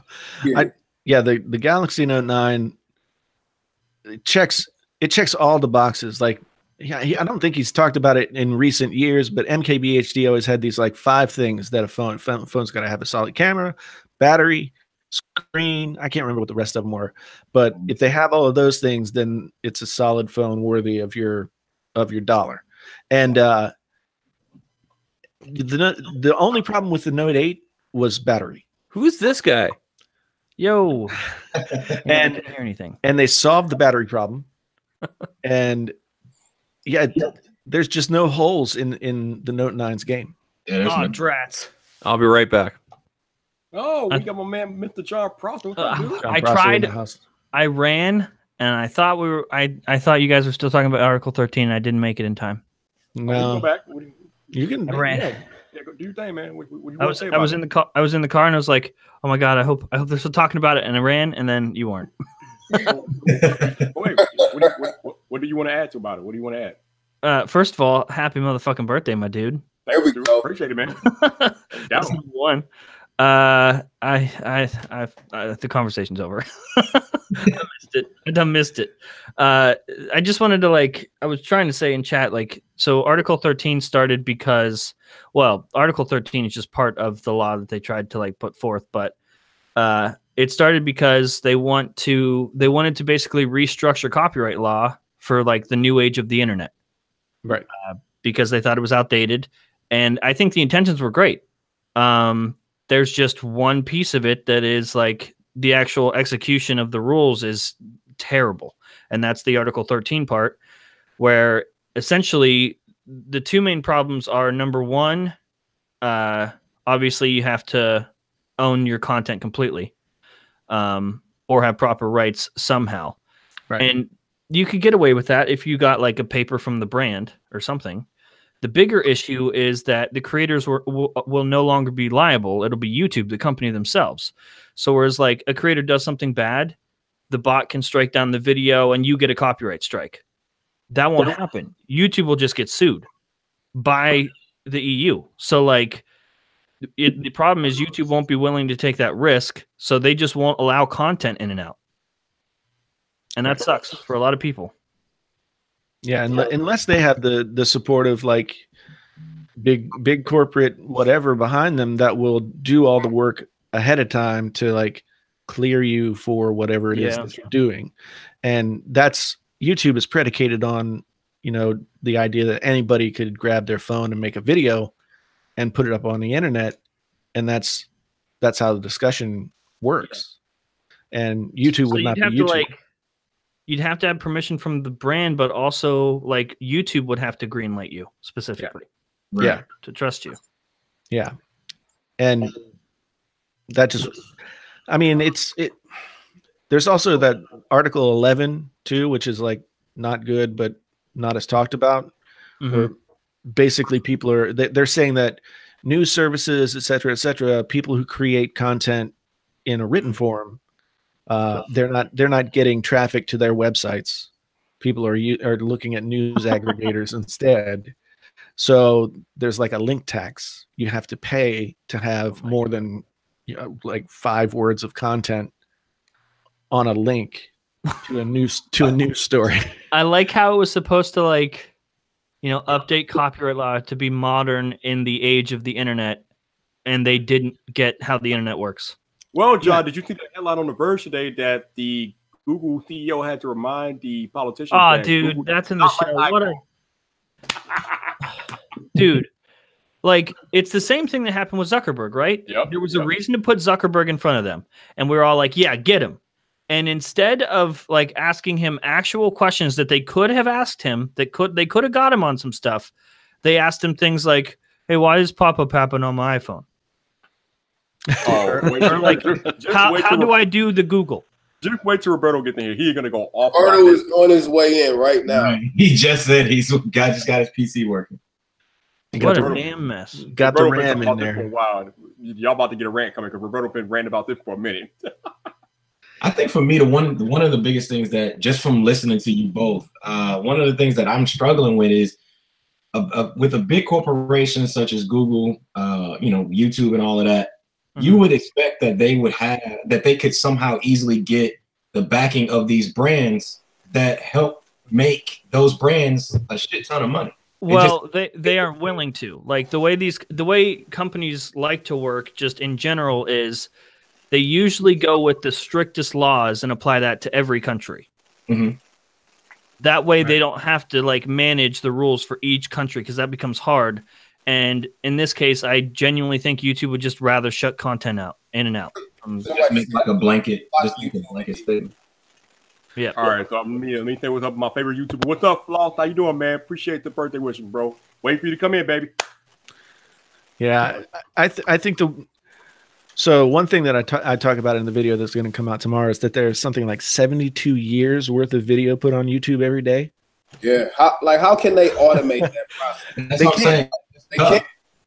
They can't. So the whole thing would just have to change.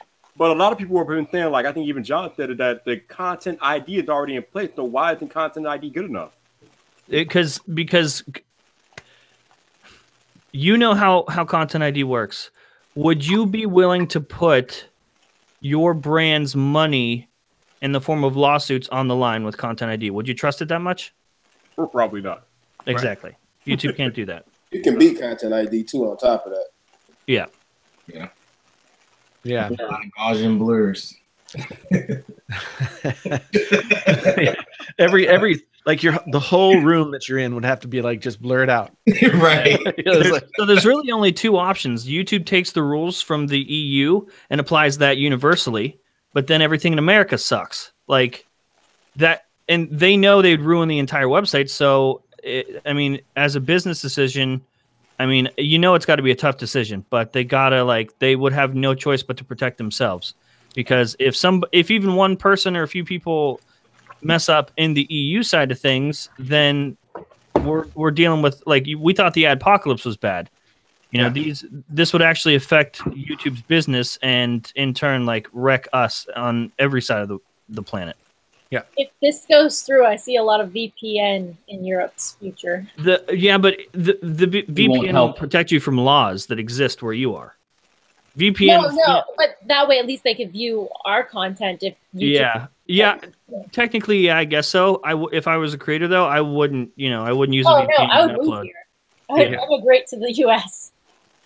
Yeah, it's ultimately I think John's got a point that YouTube, if the strictest law is that of the EU, then you have to go by that and protect yourself as a business. It's worse than you guys think. Go on. First of all, happy birthday, Vyyyper. Sir, how you doing, man? How you doing? It's worse than you think, Vyyyper. First of all, everything is burning down. It's awful. Also, happy birthday, Vyyyper. Have we collectively sung happy birthday? Have we done that? No. But the delay in Hangouts was. Are we gonna do it? Are we gonna do it? No, I don't think we need to do it. I'll play an audio track, but I will just settle for Jason and his guitar. Let's have Devin rap about it. Oh, that's actually a great idea. But no, Article 13 is worse than you all think. It's Give it to us straight, Roberto. Well, one thing none of you brought up is the fact that it also is not limited to entertainment copyright in the form of like music or movies or television. Software, which means that tutorials and training of software that isn't free open source software is limited now, which means basically free education, the thing that counteracts college, the thing that can give people high income skills, the democratization of vocational training and shit that makes people money or gives them a job without them going into debt. Yeah, kiss some of that goodbye too. Like, I didn't think about that. And the other thing is what you guys were talking about that like you didn't go deeper into is the fact that it's that all of the material has to be accounted for. Meaning if you can't account for whether who all the rights holders are, then something is automatically like not given the benefit of the doubt at all. Meaning that even in a collab or something where even if you bought music from a site and you have a license for that, that place has to also have an accounting of their rights for every freaking drum kick, every freaking thing. Like So Well, the you stock remember sites- how that worked, where like in I think it was 2013, the gaming community got hit hard with copyright stuff, not because the game developers were striking people down, but because the people who made like the footstep sound effect in the game were striking videos right, down. the people who did the Foley sounds, but here's the thing, technically they were in the right, because under copyright law, what wasn't transferred in the licensing in perpetuity to the game developer was the ability to make that license transferable to an end user. Right. Yeah.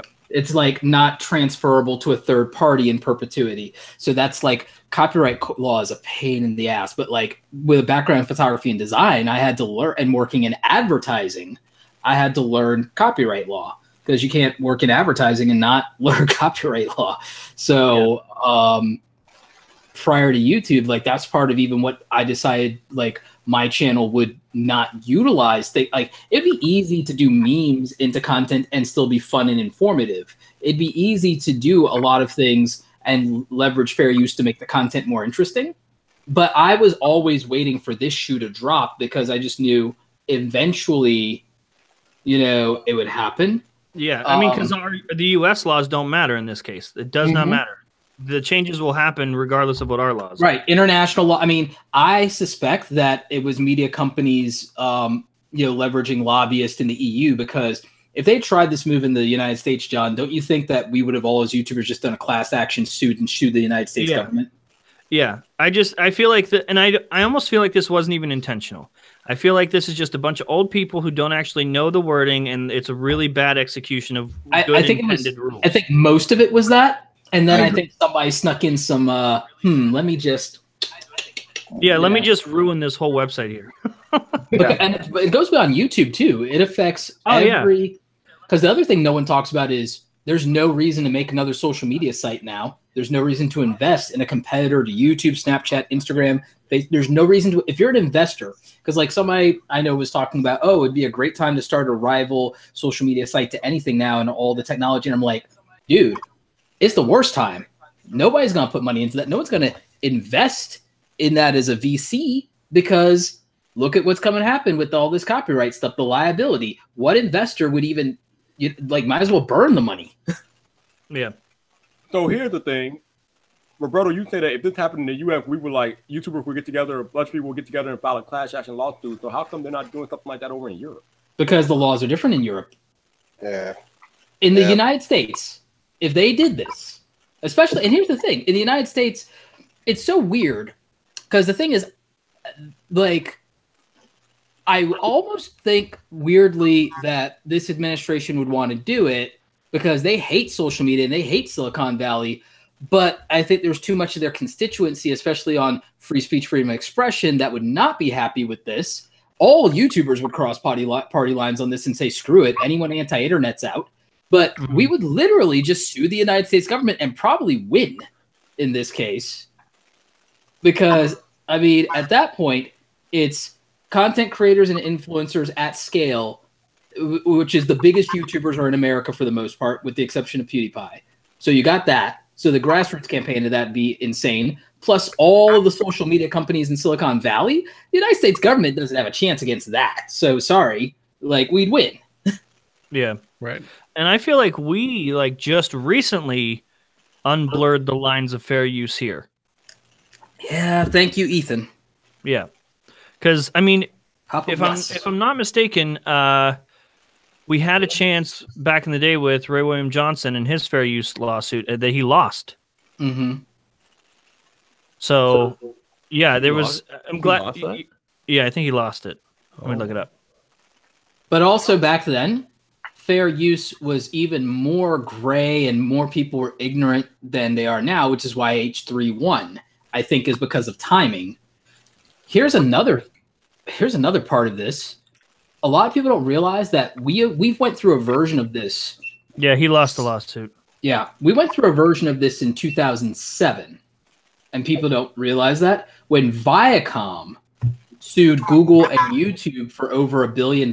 They sued Google for the exact amount that they acquired YouTube for in 2006. In 2007, Viacom, because of all the freebooting and illegal uploads, the Napster-style stuff, Viacom sued YouTube and Google for pretty much what they acquired YouTube for, $1 billion. And we're going to almost ended. They almost ended it. They litigated for 7 years. And you know what part of the settlement and concessions were? Your current copyright and content ID system. This will probably go the same way. Right. More or less. But it'll mean a stricter YouTube than we even have now. That'll be fun. Looking forward to it. So I honestly don't think that YouTube would like. So I understand the way companies want to do it, every company where, just kind of blanket everything with the strictest rules, but I don't think YouTube could afford to do that to the rest of the world. Exactly. So it's kind of a lose-lose situation to them where the easiest solution is shutting the UK off. Somebody actually said that in the comments, the easiest solution will be to just cut YouTube off from EU. Yeah. Yeah. I think that because of things like VPN and other ways people might try to circumvent that, and they'll still end up with problems if they try to go that route. Also, I just don't see them. I mean, I understand when Google doesn't go into China, but the EU, I don't know, and what will count as the EU even after Brexit? Will there even really be an EU after Brexit for this to matter in that way? Is that possible in the next 2 years that this becomes irrelevant? There will be the EU, and then there will be Britain, and they'll be crying in their cereal, but there'll still be an EU. So in 2 years, what comprises even the EU at that point, right? Like, that's interesting because everybody who didn't leave, which is only Britain. But it could be like, I mean, I'm wondering why there's not more talk, especially from the YouTubers in the UK about this, and why they're not petitioning and lobbying their representation more and saying, like, internet freedom, freedom of expression, if this is gonna the EU's gonna be, then yeah, let's get on this, like, let's get out. But on the other hand, Brexit has some other problematic things, which is why some people want to stay in, but nobody making money online is going to be down for this. I mean, hopefully a lot of them have the money to just move to a place where they just have freedom. I mean, it makes me a lot happier to be an American, like, instantaneously, but for all of its other problems, taxes. But yeah. Well, I mean, the one thing that I think is important to remember, and this is just information. Like, so where they are with this is they've come up with a draft, and that draft is being vetted by the people who are in, like, the larger governing body of the EU, and then it will go back for revisions, and whatever revisions are then made, whatever they decide is the final policy, which could happen whenever, but probably not tomorrow, will go to the individual countries. And the individual countries are actually responsible for creating their own laws based on the guidelines that the EU has given them. So, I mean, just to be optimistic, there's a long way to go before the thing is finalized, and hopefully they'll actually talk to some people who are not quite, a little bit more knowledgeable about how the internet actually works. I mean, I can't believe that companies like major entertainment companies aren't going to them and saying, hey, we've already fought this fight. The stuff that we're doing now is working for us. What's their incentive really to do that? Well, I mean, I'm looking at Floss and Conan. I just saw it too. Yeah, how much Article 13 talk are we gonna do? All right, we don't have to do any more. We just did it for John because he felt bad he missed it. Oh yeah, came in here and was like, "Hey, I want to do that." I have a question that I want settled right here, right now. We need to address this. Okay, let's do it. It's totally off subject, but I don't give a shit. I'm sick of talking about Article 13. Is it GIF or is it GIF? It's GIF. It's GIF. It's GIF. It's GIF. No, it's not. No, it is not. The creator of the thing said GIF, but he's wrong. He's definitely wrong. Is a hot dog a sandwich? Obviously. Is a hot dog a sandwich? Is a hot dog a sandwich? Goes on a sandwich. Yeah. No, a hot dog is not a sandwich. Mhm. So let me get this straight. The creator is wrong, John. Chicago dog. Yes, Vyyyper, Yeah, the the- creator's wrong. A lot of Chicago creators are dog wrong. is a sandwich. The creator is absolutely wrong. It's definitely GIF. It's a gift. Okay, so here's where I get to be an old person. I mean, I'm always an old person, but I get to actually leverage that right now. I remember working in graphic design and working with GIFs specifically GIF. back in like. But it's not called a graphic. But it's this is the English language. Like you can't pick and choose what sort of weird pronunciation. G, what is the what? We does absolutely the, can. What That's does exactly the G what the English stand for? language is. Schedule. So it's always been called a GIF or GIF. GIF. I'm sorry, what? See, I'm even confused. Now. I'm confused. So then we used to call girls. We used to call girls girls. Okay, but the G stands for graphics in GIF, and you don't say graphics. You say G. Graphics. I don't think people G would think it. for graphics and G for GIF. Is John having another stroke? I don't think that anybody was really thinking about it that much. Well, they should have. Somebody should have, because here we are. They ruined it. Way to go, Terry. I have no dog in this fight. I'm just here for the comment. Terry, what do you think? You brought this up. By the way, nice to meet you. Go on. No, I just said I'm sick. Nice to meet you too. I'm sick of GIF. GIF is peanut butter. It goes on the damn sandwich. Right there. There you go. There it is. Not even supposed to be cussing on YouTube, but GIF goes on the damn sandwich. See, but even that is not a word. Like it is a word. It is a brand mark. But yes, but it's not made up of other words. It's just GIF. It's just a noise they made. Wow. That's the noise that the jar makes when you open it, man. Yeah, GIF stands for something. When you go to get your car worked on, you go to Jiffy Lube. Jiffy Lube is spelled with the J. Okay, so here's another one. So GUI, what is that? Never mind, bad example. A GUI. It is a GUI. Yeah. No. Why is that, Jason? Why is that a GUI? Why is it GUI? Because it stands for graphical user interface.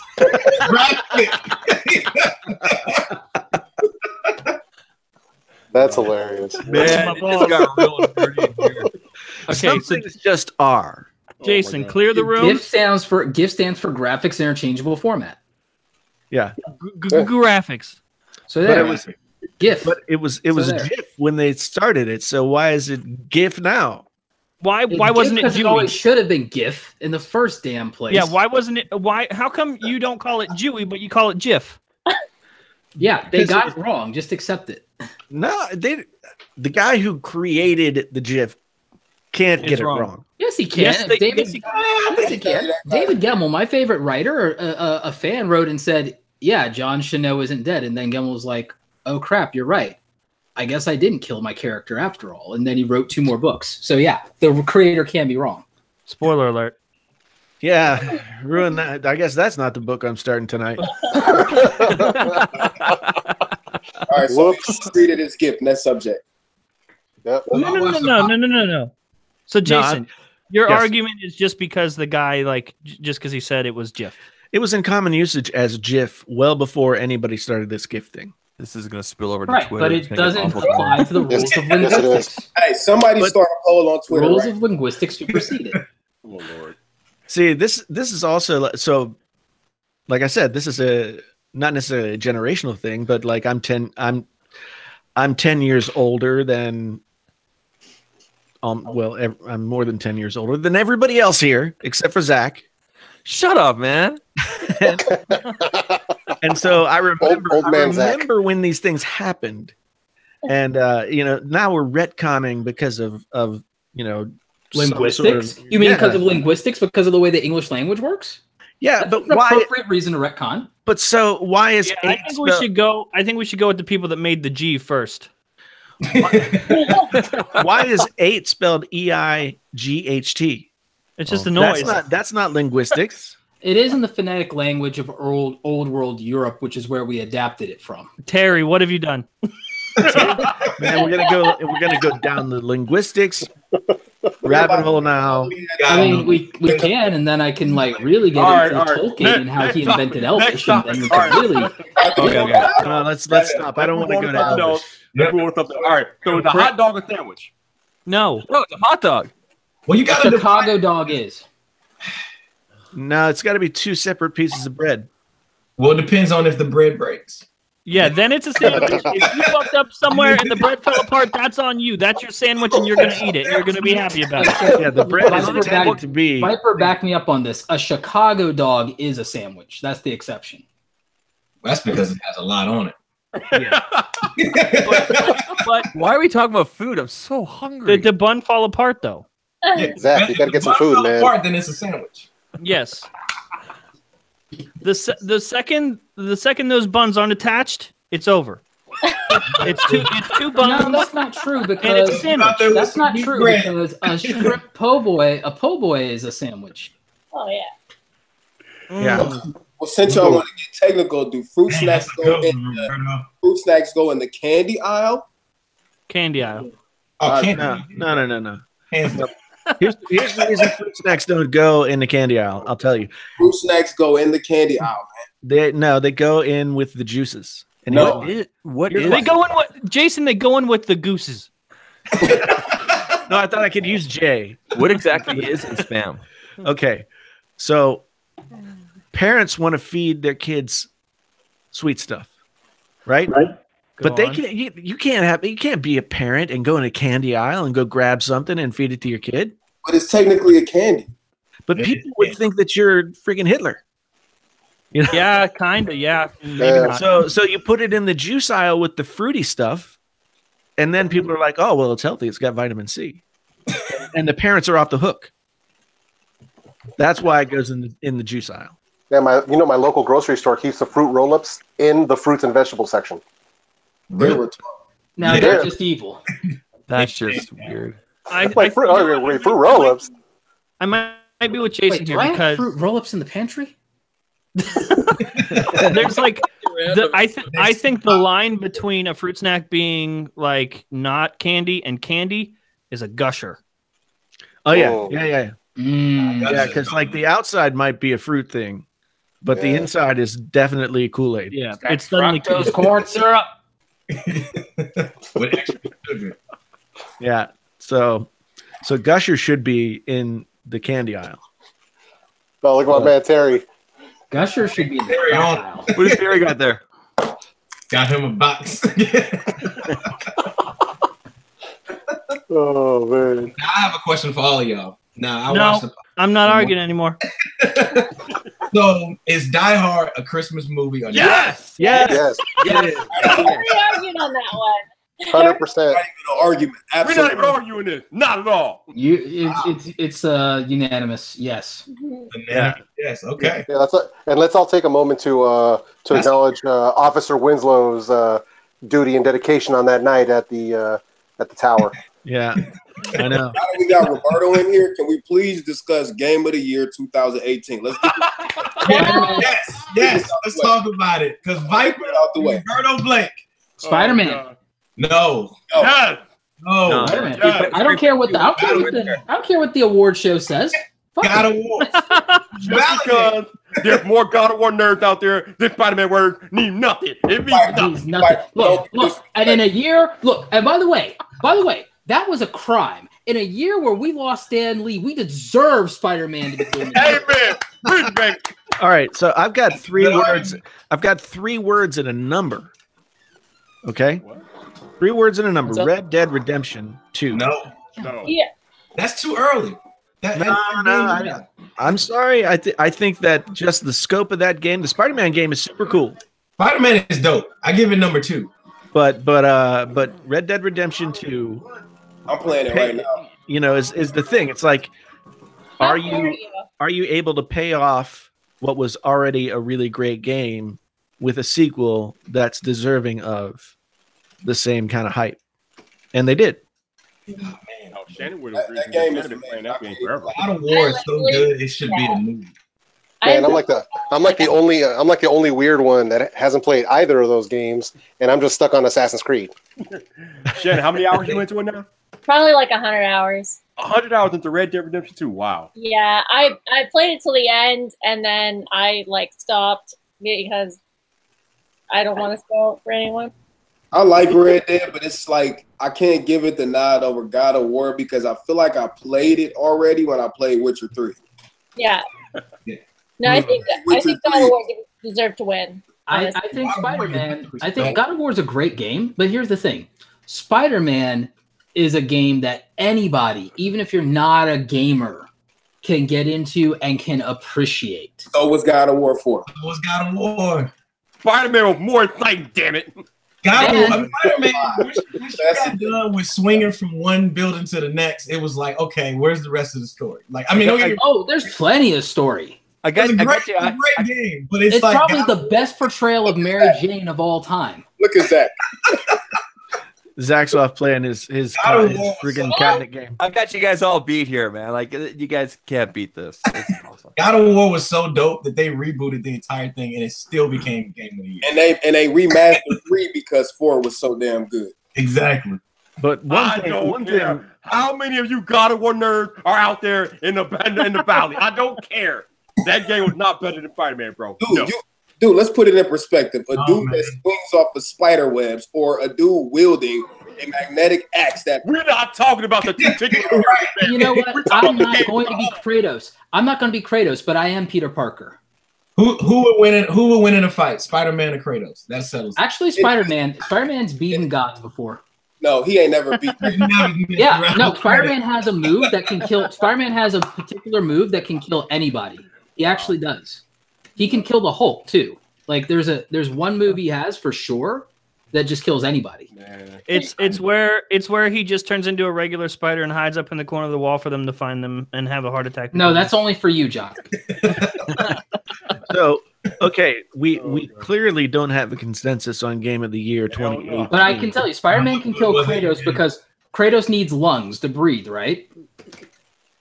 True. Then Spider-Man can kill him because Peter Parker's one trump card is if he decides to kill, he just empties all of his webbing straight down your esophagus to your throat. It gums all the way to all of your lungs, and you can't breathe anymore, and it's game over. Kratos would never let him get that close. Exactly. Spider-Man has beaten some of the most powerful. Have you ever seen Spartan Rage? Oh, so Game of the Year. If Spider-Man can last against the Hulk, he can handle Kratos. Sorry. When Spider-Man runs out of webs, it's over. And here's the other thing. When he has to go to the silly string again. Spawn can kill Kratos too, by the way, and that's like legit. Well, why are we bringing in other heroes? We talking about Spider-Man. Answer the question, Roberto. I already did. Spider-Man can kill Kratos. So, disagree. Best game of 2019 is already decided, though. Red Dead lost to Chun-Li. Best game of 2019 already decided. Red Dead Redemption. Red Dead Redemption? Nah. Street Fighter 2. Hey, Power Stone just came out on the Switch. No, wait. Best game of 2019 is Smash Brothers. Last of Us 2. Smash Brothers. Yeah. I mean, not Power Stone, Super Last Smash. Last of Us is officially the best Whoa. video game I had. 2077 is coming. Y'all forgot about that. Yeah, that's true, but what about Ghost of Tsushima? That's another one that's supposed to be a good one. I can't wait for that one. Yeah.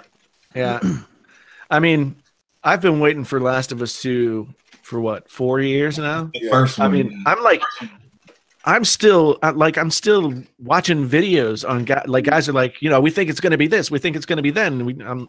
I'm like consuming that content on YouTube for 4 years. Oh yeah, waiting for this game. Oh, speaking of, actually, 2019, it's Kingdom Hearts 3. It's over. It's Kingdom Hearts 3. Do we have a timeline on when PlayStation 5? PlayStation 5, I just saw a headline on a video that said PlayStation 5 in 2019, but I don't think so. Wait, when did the PS4 debut? 2013. It was 6 years ago, right? 2013, yeah. It's a while back now. You gonna see if if they keep up with the 10-year lifespan, we won't see it till like 2021, 22. Oh no, the PlayStation 5 will be out like in the next year or two, dude. The whole like 2020 before. I say 2020 would be the launch. The PS4 Xbox One thing was literally the bane of my existence until last year. We were in 2013. We were with Full Screen, the MCN, and we didn't choose this. They chose that it was a good idea to host a giveaway through us, and all you had to do was tell us which console was better, Xbox One or PS4. I, if you couldn't tell, don't actually give a shit. However, everybody else did. And that followed me until last year, I'm pretty sure. Random emails, random tweets, random comments like, hey, I want the PS4 because this. Like, dude, that was 2013. It's over. I don't care. I didn't care then. I definitely don't care now. It wouldn't stop. Hey, John, it could be worse. They could be after you put on Fortnite skin, bro. John, how do you feel about... Where's Technical T with the Fortnite skins? Man, I'm going to tell you. Wait, didn't I do that to him? Who did that to him?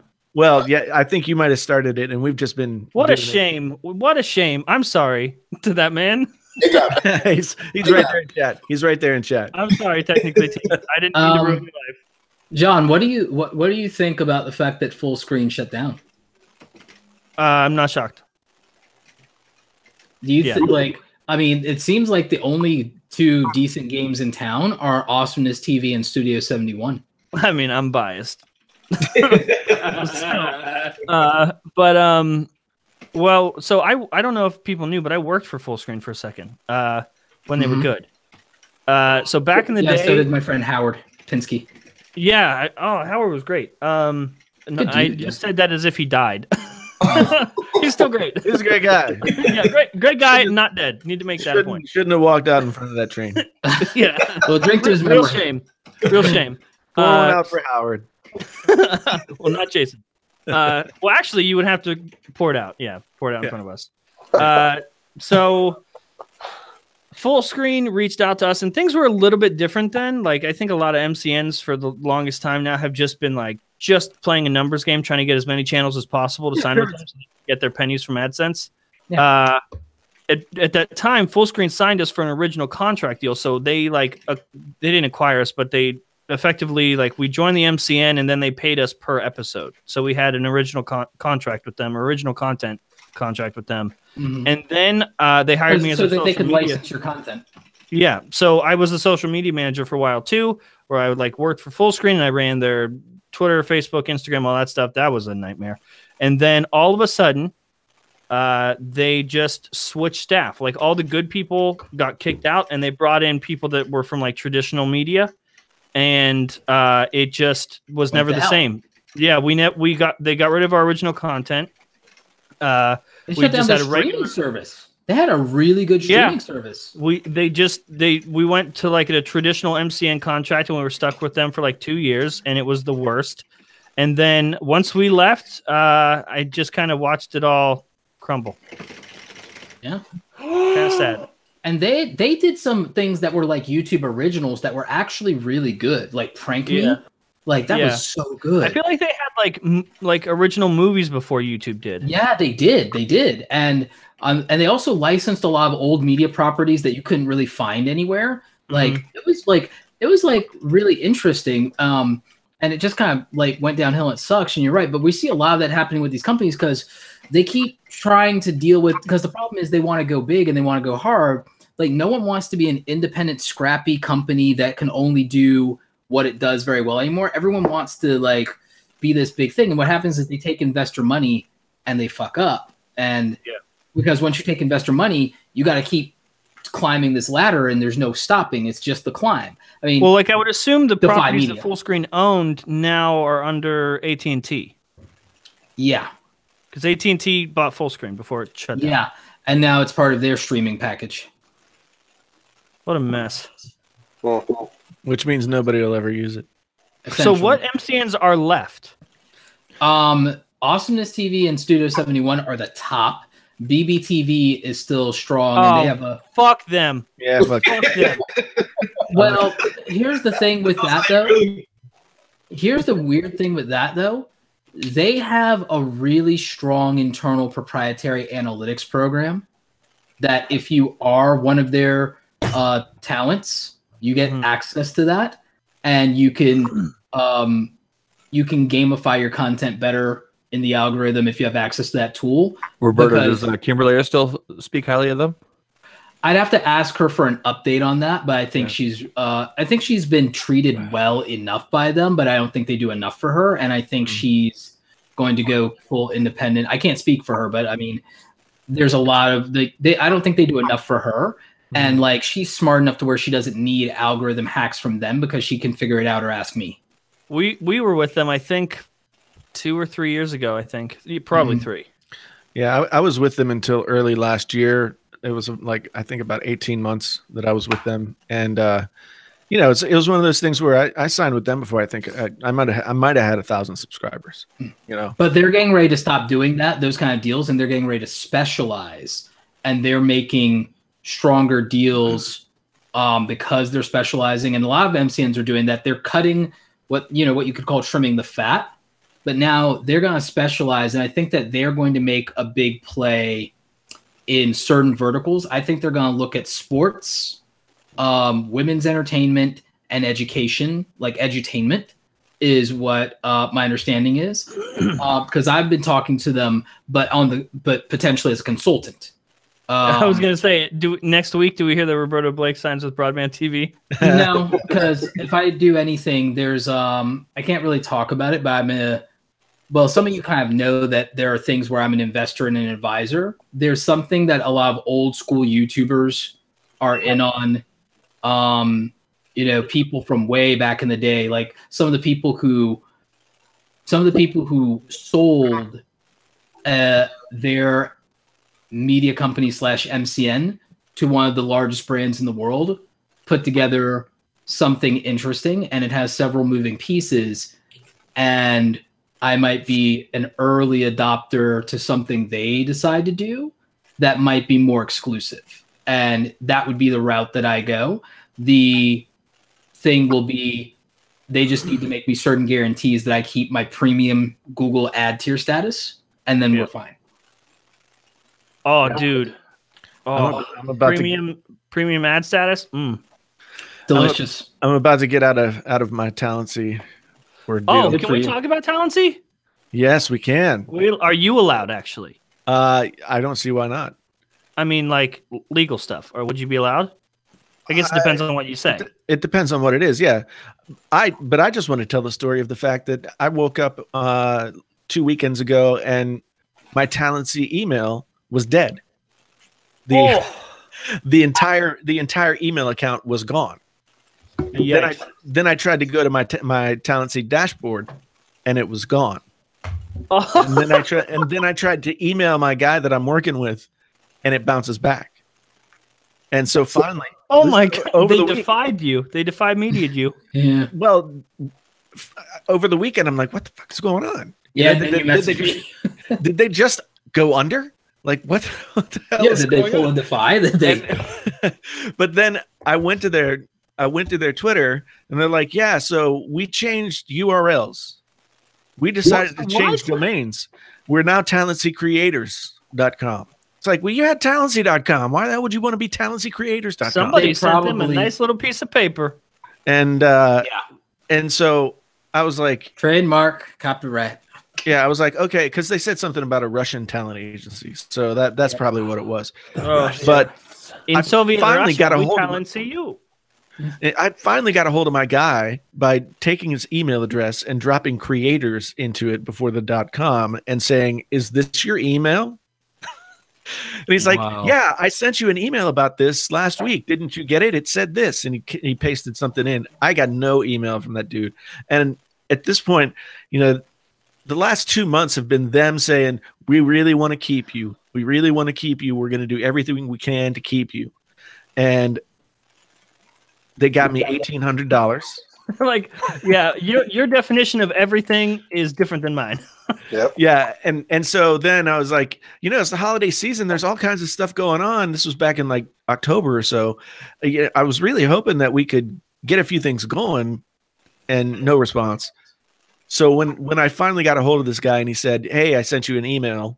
that said all this stuff. He did not send the email. I was like, well, okay. I just want to let you know that as I said in my October 6th email, I'm going to be leaving Talency on January 4th. And he's never sent me another email. Like, it's been a week. They haven't acknowledged that? They actually haven't acknowledged that it's going to happen? Well, they have to. I mean, that's how the contract works. It's a 3-month contract. You have to let them know 30 days before the next contract would begin. That you want to get out. I mean, I have the email, so I have proof. Why do I have a feeling this is not going to happen and you're going to get screwed over? Well, I hope that doesn't happen, but that's what happened with broadband. They like locked us in, and they were like, "Oh, sorry, yeah, missed it. You're stuck for another 2 years." And our lawyers were like, "I don't think so, though." Yeah, that's the time when I'll have to avail myself of the services of a YouTube lawyer. For sure, but I've communicated it via email. I've got the paper trail, etc., etc. I'll get you the number for my guy. He's the best. Yeah, well, hopefully I won't have to use him. And then Jonathan. Yep. Yep. Jonathan Katz. I can agree with Roberto there. He's the best. And then I'm likely moving on to another opportunity. So, what does that mean? You're jumping ship? Oh wait, no, I know what you already know. Okay, good. Yeah. So another opportunity will be available, but at this point I'm kind of like, Jesus Christ, what the fuck is going on with these people? It's like crazy. So what were your questions about Talency, John? So when I saw like a few tweets the last couple of days that were talking about like look out for Talency or something happened with Talency, similar to what you said, how they just kind of like disappeared for a second. And then I remembered a tweet thread that I was in. Some of you were in that tweet thread where I to the co-founder of Talency called him out. Right. And I remember that. And I told him like, this is not going to last. You're doing it wrong. And I was like, this is another one of those moments. I'm going to take a screenshot and tweet it to Talency. I went to take the screenshot and I found the thread that we were all in. And the guy from Talency had deleted all his tweets to me. Oh, I was like, yeah, didn't matter. Yeah. And I mean, I gave them 6 months. And I was like, okay, we'll see what happens, because their pitch was good. So they have Talency where you can do a monthly subscription thing, and they give you access to TubeBuddy and Epidemic Sound and all those things. But then they have the MCN part of it as well, where they were supposed to have a smaller roster and they would more service. And that was what you were doing. Yeah. And the first person who they assigned to me to work with, I had 2 conversations with her, and then I didn't hear from her again for a couple of weeks. So I sent her an email. The email bounced back. I go to the guy, and he's like, "Oh, she went on to, another opportunity in another industry." And so then I get assigned another guy, and then that guy leaves.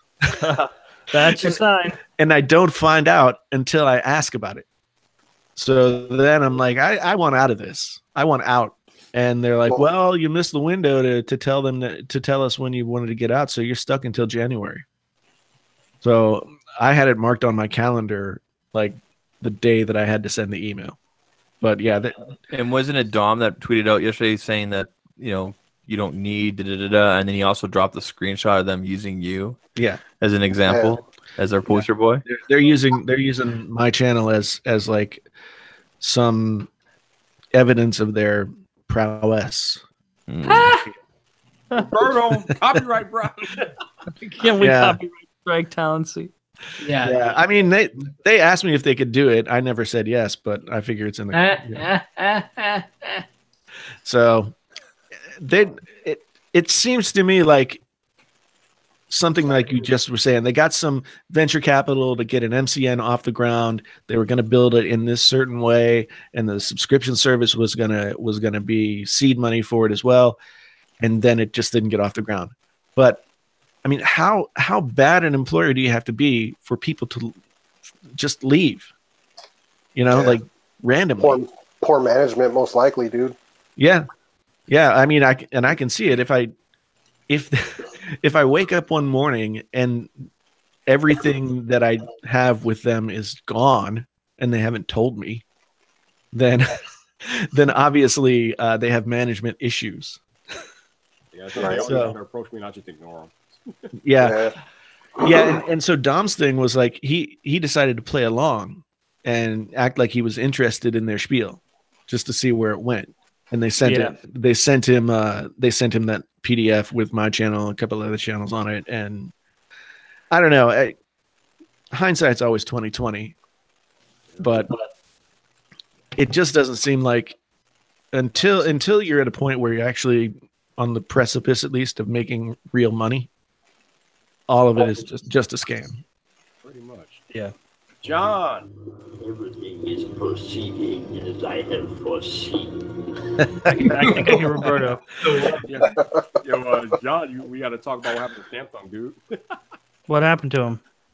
How they got made like a complete idiot. They partnered with Supreme. Oh.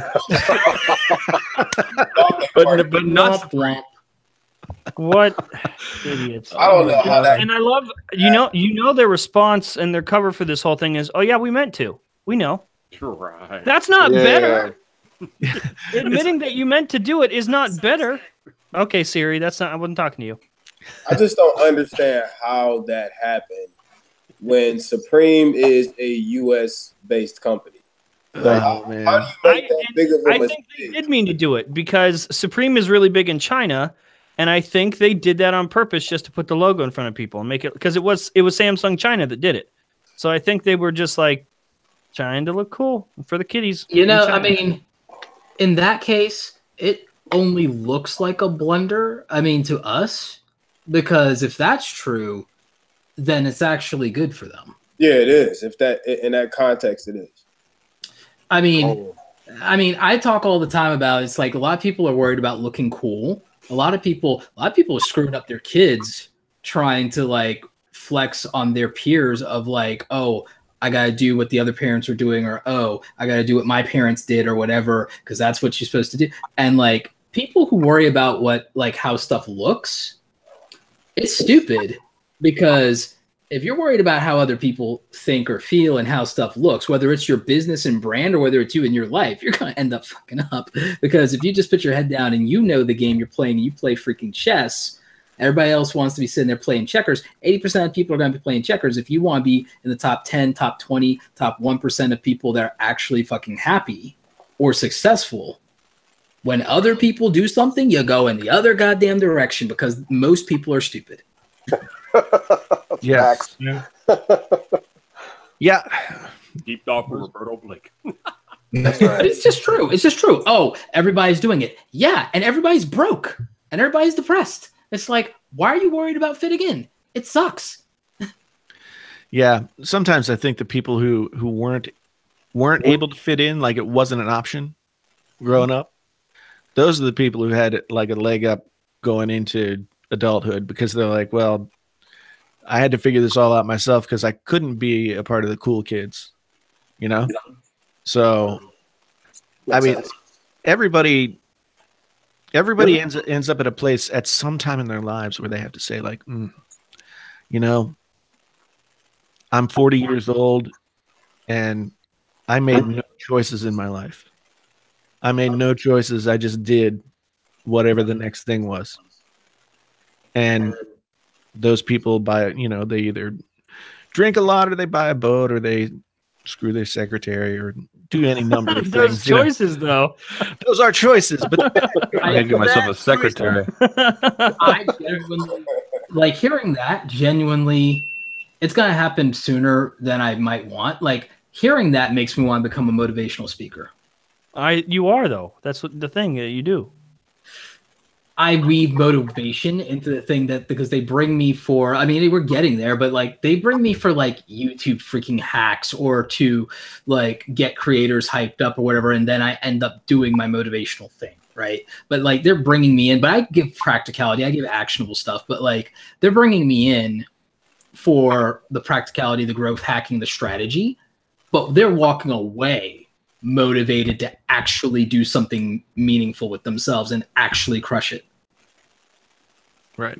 But I want them to lead with me walking in and getting people out of their head and getting their life together. See, like for themselves or their business or whatever they're doing. Like, because I know I can do that. I know I have it.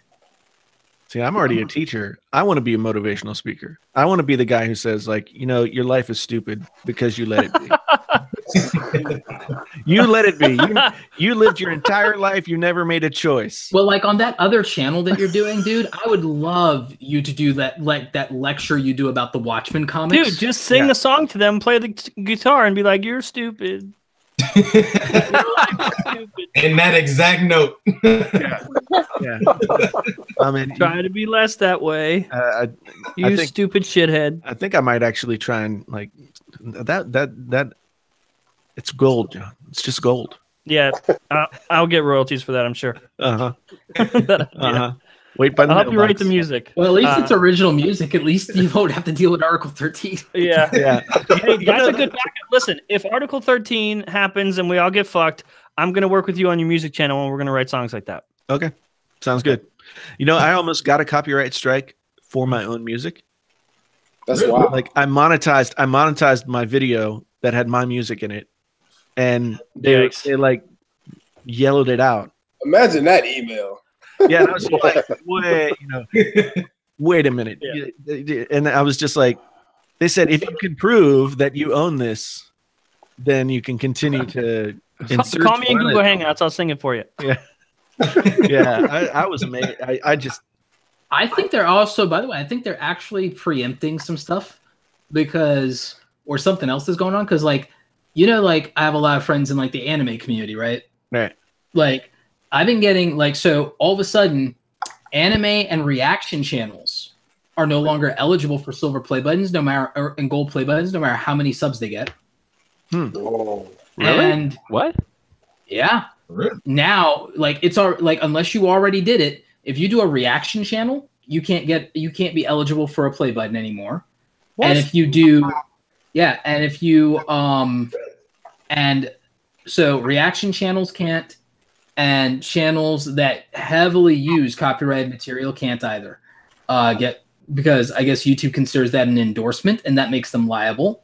So that, and now it looks like the same is getting ready to happen because like a dude, Otaku Versus hit me up and they denied his application for monetization, even though there are plenty of monetized channels doing exactly the stuff he's doing. But I'm looking more into his issue because there might be an argument that we can make.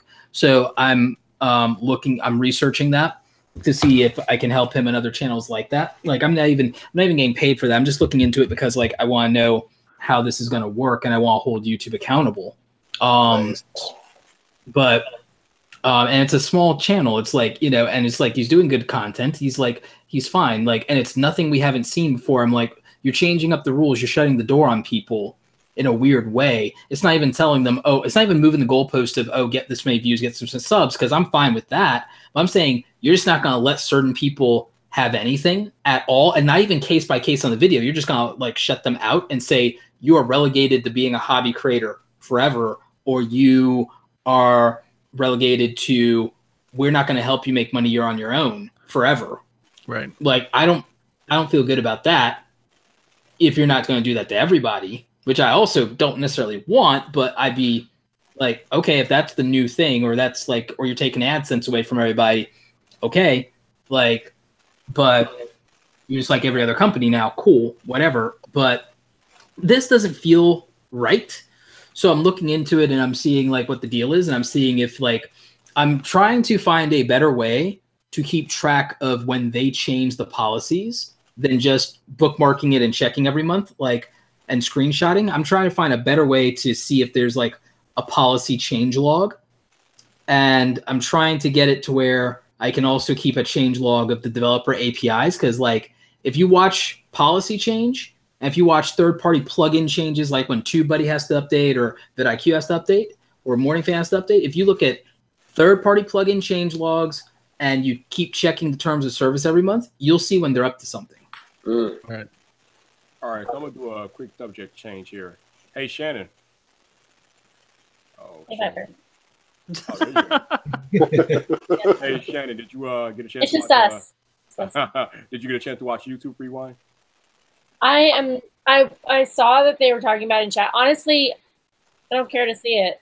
It's like 7 million. That's the safest bet. John, I'm coming to you next Fine. time. I didn't even watch it. To be honest. You know, I haven't watched it either. I'm sure that it's fine. I'm sure that it's. You're very incorrect though. Go ahead, John. Take the floor, baby. So what was so bad about it? It The did disc- reflect the community. Sorry. The community is a fucking dumpster fire. Okay, That so would have listen. been fun. YouTube Rewind is a commercial for Oh, advertisers. This is to show them YouTube is a safe place. That's all To it is. put money Yes, that we but all it's want. but it's disguised as a video for the community. Yes. I want the AdSense. You want the AdSense, but this is not for the creators. This is for the viewers. They made YouTube Rewind for the viewers No, as a they didn't. disguise, a Leveraging- distraction from like, No, oh, no. here's an organic advertisement for brands. No, YouTube is doing what creators do, leveraging views to get what they want. Creators leverage views to get bigger brand deals. They tell me to my face. Right? Yes, and YouTube's YouTube is doing also doing what a lot of creators do, which is lie. in the case of business. No, they're not really lying. Like they're not really lying because Do you they've think never. when we come to YouTube, it's all sunshine and rainbows and equality, like they made it out to be in that Rewind? I don't think the world works that way, but I don't think that people come to YouTube for a reflection of reality because I think That's that what YouTube is. No, it's not because that's not like the Paul brothers don't live a life that most of us are going to have. But the Paul brothers are two people on the platform. Like you get my point though. Like most people who watch YouTubers, they're not watching a reflection of reality. They're not even watching a reflection of their everyday lives anymore. That's the YouTube. point. That's what vlogs are. That's The people no that are YouTube. watching the Paul brothers don't know it's scripted. But they're also watching like Casey Neistat, or they're watching people who live a life that they're never going to have. Like they're not watching. This is like Right? Yeah. Speak for yourself, brother. This is not YouTube of 2010. If you were talking about YouTube of 2010, I agree with you. But YouTube and that's back when we had PewDiePie's right. When we had a lot less big channels, this was a manageable thing. So first of all, to the production people, like this is a nightmare. Like the editing people, like 12 hours for 15 seconds is like God. Like that's like being like Shane Dawson. But here's my thing though. I understand that people wanted certain things in Rewind and they're disappointed. I didn't go into it with expectations though. I just was like, oh, this is a video. I did. That's the problem. I think when you I went in with the expectations of it being shitty, and I came out with the same ones. But I think expectations. I think what Gary Vee says about expectations is true. That like when you have expectations, like you're just doomed right off the bat. Like go into everything open-ended. So is pressing play button on YouTube Rewind every year. But here's the thing: it wasn't like it lacked a cohesive story. But that's not the criticism that people are making. People are like it didn't reflect the community. But I feel like my criticism is different though. Like I get it from all sides. Like I get the viewers are like, well, this isn't YouTube. This is not what I watch every day. And a lot of those YouTubers, like, I loved how international it was this year. Like people are like, I don't recognize that. Why is he in there? Why isn't Logan Paul in there? I don't know that guy. Meanwhile, that guy that you're talking about has like 11 million subscribers in Australia or something. Exactly. Yeah. So like, I get the criticism from all angles. My issue though is like, and I get it. I understand, and this is why I tweeted it. I tried to explain to like the viewers that YouTube Rewind is just a pitch deck to make it feel like family friendly, inclusive, and fun for advertisers and brands, so they spend their ad dollars here. I'm okay with that because I identify that. I don't think a lot of viewers do. My issue is that I agree with that. My issue is that it's disguised as something else, and I feel like that's the only way that YouTube could pull it off organically to convince advertisers. But also, I'm also okay with admitting that it's fucking shitty. But I agree with Flossie. They should at least put the desk in there. Yeah, like here's my thing. Like Transformers and G.I. Joe were entertaining, but let's not forget that they were 22 minutes of free content used to sell toys, which basically is the same thesis as the Paul brothers. Like it's to sell stuff. It's 22 minutes of free content scripted to sell stuff, like, and it's free to watch. And I actually really respect the Paul brothers. I respect their hustle. I respect their hustle. I think they can be shitty people, and I think their content is also shitty. But the work ethic, I'm like, I think they're dreamy, and sometimes their strategy, but it's like how smart they are as businessmen is undermined by how much they let just being young douche bros. You know what Logan Paul will never get credit for? Merch. Look at what's happening with clothing line, not just merch. We're not talking. I mean, first, yeah, I think the easiest option for a lot of creators is like, yeah, I'll put my logo on a t-shirt. Merch. No.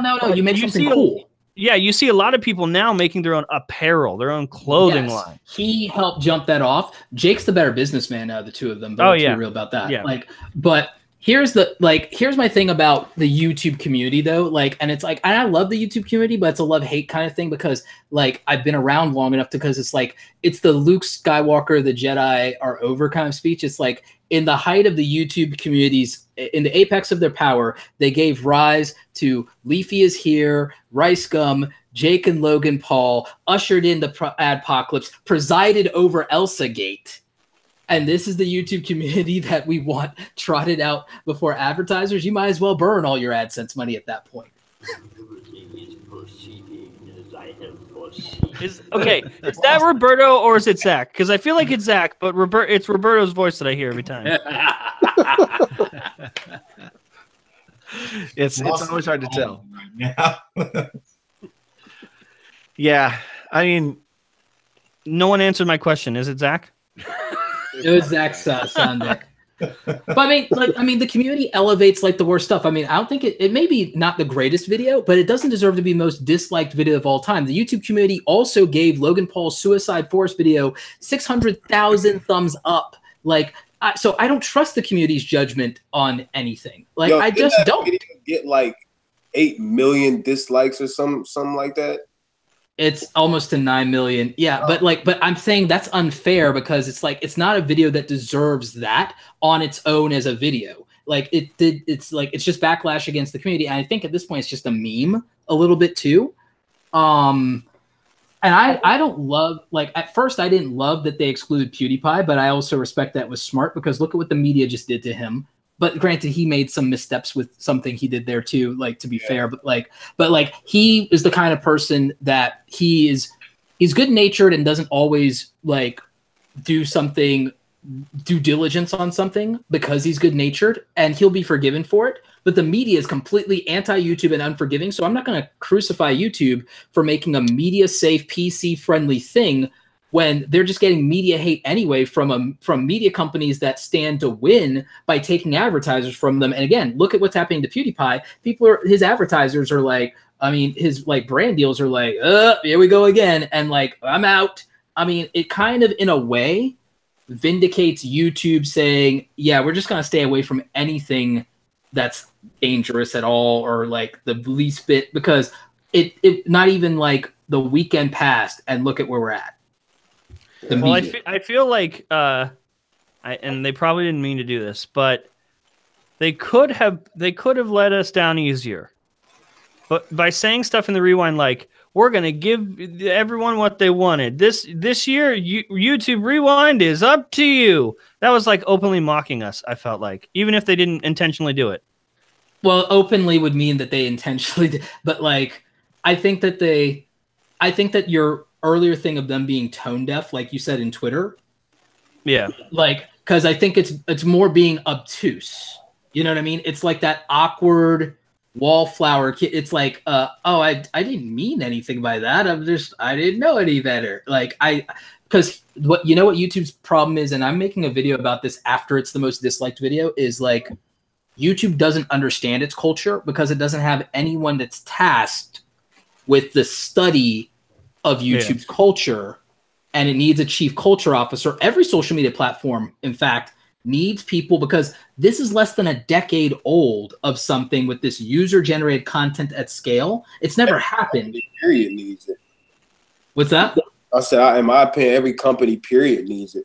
Yeah, every company needs it for itself, but also from a societal value point of view. You have to study what's happening here. Yeah. In our world and our entomology. We wouldn't even have to hire anyone. It'd be really cool. Now, this is just an idea, hypothetical, of course. What if they just watched the videos that we upload? Well, no, they have to hire people, staff to only do that, but to write reports on it, and they have to dedicate teams to the niches so that it's not just so it's balanced and different perspectives. There are And- different cultures within different communities. Exactly. So the beauty community is fierce, but maybe the wax candle community is a little bit more easygoing. Bunch of psychos over there. Wait, man. there's a wax candle community? Yeah. I think there is. They're not. Yeah. There's like, and even the beauty community has subgenres. I'm in the wrong line of work. Because beauty isn't just makeup tutorials and makeup gurus. Beauty is also fashion and lifestyle, and also some of it is specialized. There are beauty YouTubers that specialize in clothing, and there are YouTube beauty gurus who actually specify in only hair, or natural hair is a whole thing too. And so there are segments and there's niche cultures, but like someone should actually be doing What's natural hair? Is it where you like wash your hair with dirt? I don't wash my hair. We know, Jason. Natural hair is like I can only speak on this because my wife has natural hair. It's like a lifestyle where they don't like put heat in their hair. They don't use a bunch of dangerous or toxic chemicals in there. Okay. All of that bullshit. That's no me. perms, nothing like Yeah, it's just untrue. Yeah, I'm in the Hey, natural. look, Hefe went natural. Yep. hey, so a little known fact, but in the 90s, before we had cameras everywhere, I actually had long hair all the way to my shoulders. So little known fact, and then I went straight to shaving my head. Wow. You were like Nirvana, like. Yeah, it was even like. What? How come when you say long hair, that's your first thing that comes to your head? You were like Nirvana, the whole band. Yep. Well, I don't know. Well, Andrew Edwards and you, man, both of you cats, like Zach is a white conservative in northwestern Canada. What do you expect him to say? I feel like Zach would have like long, luscious, curly locks. What did Vyyyper look like before he cut his hair? Or did he ever have hair? Oh, that's a picture I want to see. No, Vyyyper don't do hair, bro. Man, when did you? I'm gonna say there's probably a picture of Vyyyper that looks like that picture of The Rock where he's got the turtleneck and the gold chain over it. And he's got the Jesse Vyyyper, did you ever have hair? Vyyyper had that height. He had that fade. I had hair. It wasn't that much. Are there pictures? Vyyyper was born bald. Yeah. Every day, his parents were like, "Nope, can't let that one go, and just gotta shave it off." We don't do hair around here. We're gonna do some searching for Vyper's real pictures. Oh no! So here's the one thing that I always find, just to go back to the not necessarily YouTube Rewind, but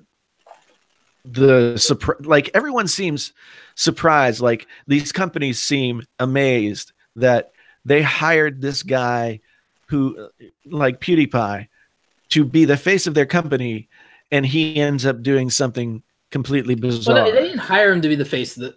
Oh, you mean the brand? Well, to represent their company. I mean, the brands. Or are you talking about YouTube? I'm talking about brands or YouTube. The thing is, like, YouTubers are the new rock stars, right? And rock stars are not all the time safe for business. And so there's always going to be that friction. There's always going to be that friction where people are, somebody has a ton of subscribers, has a lot of influence. They want to leverage that as a brand or as a platform. And so they work with them. They put them in their top tier. They give them a TV show. And then, Felix is a weird guy. And he does weird things that might or might not be uncool. Although, people he's a good guy, but like that's actually his greatest strength and weakness, because it's like I've known people like that to where he's also very isolated to himself, like small group of very close friends and his fiance, and that's it. Like when you're very insular like that, and you're also very good natured, and also when you live in a you live in a place and you only see like a handful of people every week. Sometimes, especially if you're a good natured person, you don't know how messed up the world is. You don't realize how effed up everything is, which means that a lot of things become a joke or whatever, and you don't realize that for other people it's not a joke because their experiences are so dramatically different than yours. But you wouldn't know that because you're living in your nice, very safe, very happy, comfortable bubble.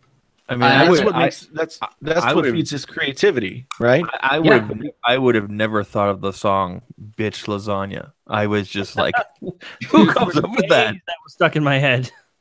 But you do So- think of that when you're the awkward like kid, like that's all like in the corner and doesn't have a lot of friends. And like Felix isn't that, but he is in the sense that he's always been, if you watch his early content and if you look at his personality, he's always been in his own world. That's why he's creative. And like he was an artist. His grandmother was a gallerist.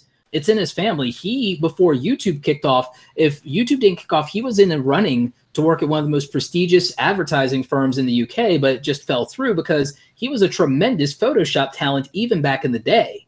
Like, he's always been the weird, creative, out there kid and always defied convention. That's why he went and worked a boat tours thing and a hot dog stand until YouTube was making enough money to be full-time, because it was like, yeah, I'm not going to do the school thing anymore. Yeah, I'm not going to get a real job. I'm just going to enjoy myself. But when you are like that, it means that maybe you don't always take everything seriously and you don't take yourself seriously, which means when you have this big voice and big platform that you super appreciate, you're still a normal person, even though you're not. And when you're a normal person, even though you're not, you make normal people mistakes that are magnified by 100 million. This is where YouTube is having growing pains. I mean, by the end of the 1960s, record labels were like, okay, we know we got to look out for a few things with these guys. We'll make some adjustments. And it's like asking the Sex Pistols to perform at the Super Bowl. Like, that's, what do you expect to happen? Because sometimes people aren't made for prime time that way. Well, I mean, that's what's the deal with the Paul brothers. They literally grew up setting things on fire. Yeah. I mean, and so when the Paul brothers do something, when they do something that's completely immature, ridiculous, and insulting, people are like, oh my God, how could YouTube let this happen? It's like, well, I mean, have you ever been around teenagers? So it's just like YouTube is in a difficult position with something like YouTube Rewind, in the sense that they want to showcase what they can offer as an advertising platform, but the whole platform itself is predicated on like unfettered individual expression, and that doesn't always work well. So I mean, good for them if they can get Will Smith to be the first thing that people see when they look at YouTube Rewind, and that makes advertisers more comfortable. Bring it, because I mean, I like then that advertising dollar is gonna trickle down to me, right? What? What? Terry just say something about a butthole? I know, but I am about to get off. I just heard him off mic go, in the butthole? No. Put something in a bowl, not a fucking butthole. I've never heard Terry swear. Yeah, I don't, man, because John bring it out of me, man. I'll be trying to. I do that. I tend to do that. Like, I'm about to get out of here, man. Friday Night Vyyyper brings it on me. Thank y'all so much for having me. Good seeing you, Terry. Yeah, good seeing you. Yeah, man. We're going to try and do that thing Sunday, Terry. We're going to try. All right. Keep me posted. Bye, Terry. Good to meet you, kind of All sort right. of in person on the internet. Yeah, Good to meet you, man. All right. All right, later, y'all.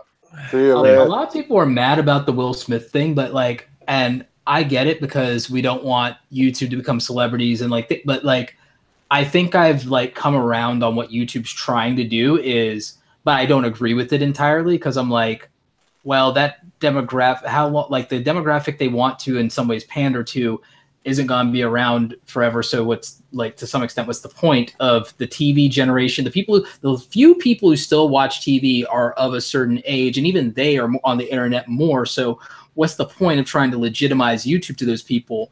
But I also think that's not what they're doing, though. That's not what they're doing. Well, hang on, I'm going there. Like, but what they're really trying to do is they're trying to legitimize.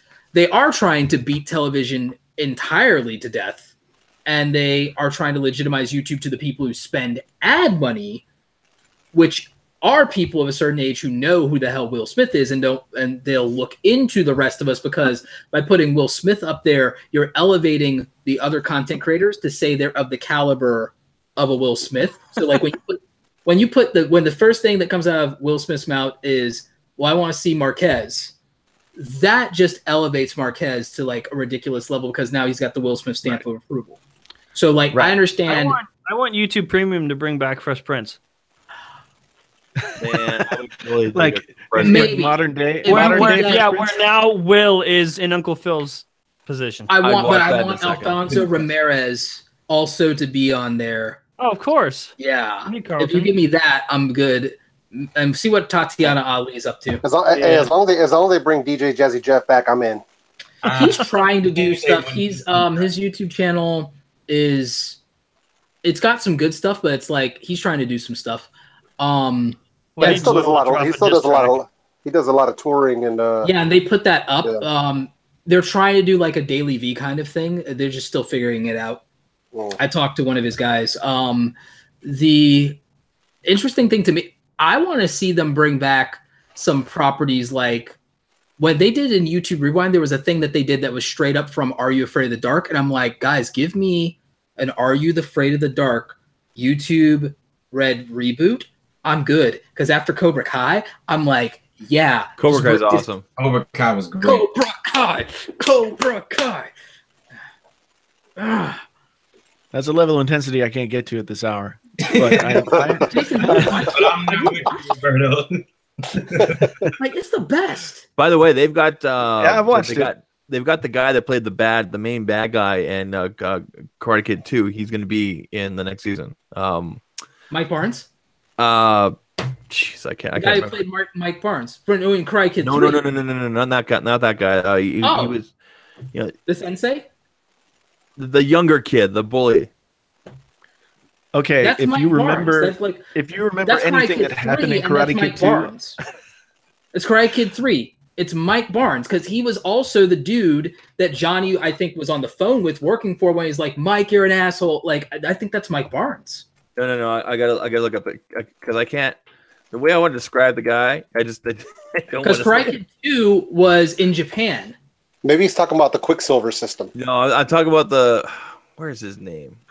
Because Karate Kid 2 is Japan, so you can't be talking about that. No, he played the guy played the character Chosen. Oh, really? I can't even pronounce his name. Yuji Okamoto. He's coming back to play in Cobra Kai. Wow, I'm shocked. I don't know how they're gonna shoehorn him into the story since he was in Japan. Like, that's interesting. That he's been seen on set filming scenes. Nice. Wow. Well, and they got the girl. Remember the girl that Daniel fell in love with on, she had the whole rice thing and all that, and right? Like, she's Okinawa. Yeah, she's gonna be back as well. Wow. They're getting. Are they bringing back the girl who played Allie? Elizabeth Shue. No, yes. Never gonna get Elizabeth Shue. She asked for the money and they said no. Yeah. Damn it. Yeah, never gonna get her. Didn't she like win an Oscar or nominated for an Oscar for Leaving Las Vegas? I don't know. I think she got killed in Death Wish. She played the mother and the wife in the new Death Wish movie. Yeah, wasted to start there. Season 2 looks so good. Like season 2, what they like. Oh, jeez, man. It's gonna be good. Yeah, okay. But if they bring back Are You Afraid of the Dark on YouTube, I'm like, I don't care what they do. I'm gonna jump off, guys. Okay, John. Good seeing you, brother. Real quick, Vyyyper, you are one of my favorite humans that have ever existed. Happy birthday, dude. Thank you, sir. Appreciate it. Vyyyper, what do you want for your birthday? Well, I'll try to YouTube get my man consultation. Here, but he's busy dotting apparently. So. C Kid and Shannon, my first time meeting you guys. Nice to meet you. Nice to meet you, Roberto. You're a great guy. We should talk. All right, guys. I'll talk to you. I see you later. Later. Yeah, but Vyyyper, what do you want for your birthday? No, I'll try to get my man Flossy, but he's out there dotting. So. Yeah, it's getting late for me too, guys. 11:30. Concentration. I've learned. I've learned that I need to go to sleep, Yeah, or wow, man. I might die. I'm trying to get this ECG thing working on my new watch so I can make I sure need I'm not to dying. still get that update. Yeah, I heard that, dude. I just entered Andrew Edwards. He just started a giveaway on the Apple Watch, so I jumped on that as soon as I could. Yeah. I saw that my local AT&T store had them in for payment, whatever, blah blah blah. So I'm gonna go buy another one this weekend. I wish Drew was here. I was gonna say like about my new PC. He was here setup. earlier. Yeah, no, I wish he was here still because I was like, yeah, Drew. After the hell I went through with this PC setup, as much as I enjoyed building this thing myself and how proud I am, there's a reason why people just buy an iMac Pro. Is that what you're on right now? Hey, Roberto. Hey, Roberto, I actually had that same thing happen to me on my second build where the power button died on the case. Mm-hmm. And, dude, it was just a stupid button. Like, once I wired in a different button off of a different case, it totally lit up. I'm like, what in the actual brand spanking new Corsair case? Wow. Mine was a Thermaltech, and I love them. I love them so much. But I was like, Jesus, really? Like, it was... but I did the pins, and that was such a pain in the ass. I'm like, okay, note to self, I have to do that before I like put everything in and like blah blah blah because it was such a pain in the ass to get to it. Like, and so I'm like, okay, Who told you it was the pins? You did, among other people. But like, but the fact that we still don't have 2018 and we still don't have a standardized front IO pin, socket. Yes, that's standardized. It makes absolutely no sense. So that's something that I've had a big gripe with. So some case companies do make a thing that you can slot your pins into and then slot it into the board. But we should just have a universal, simple, like exactly. If they're all already using the same thing, going back as far as I can remember, like one of my first builds was like a Z60 something or whatever. If we're still doing them then and we're still doing them the same way now, how all this time, how come we haven't created a socket for it? If Apple hadn't gotten away from like having people build and mod their own stuff, we would have one because they would have set a standard. Because like Jobs, like I know people disagree with me on this, but he was into that stuff. Like he was in the beginning. Like he became we're talking about somebody who was part of the Homebrew Computer Club.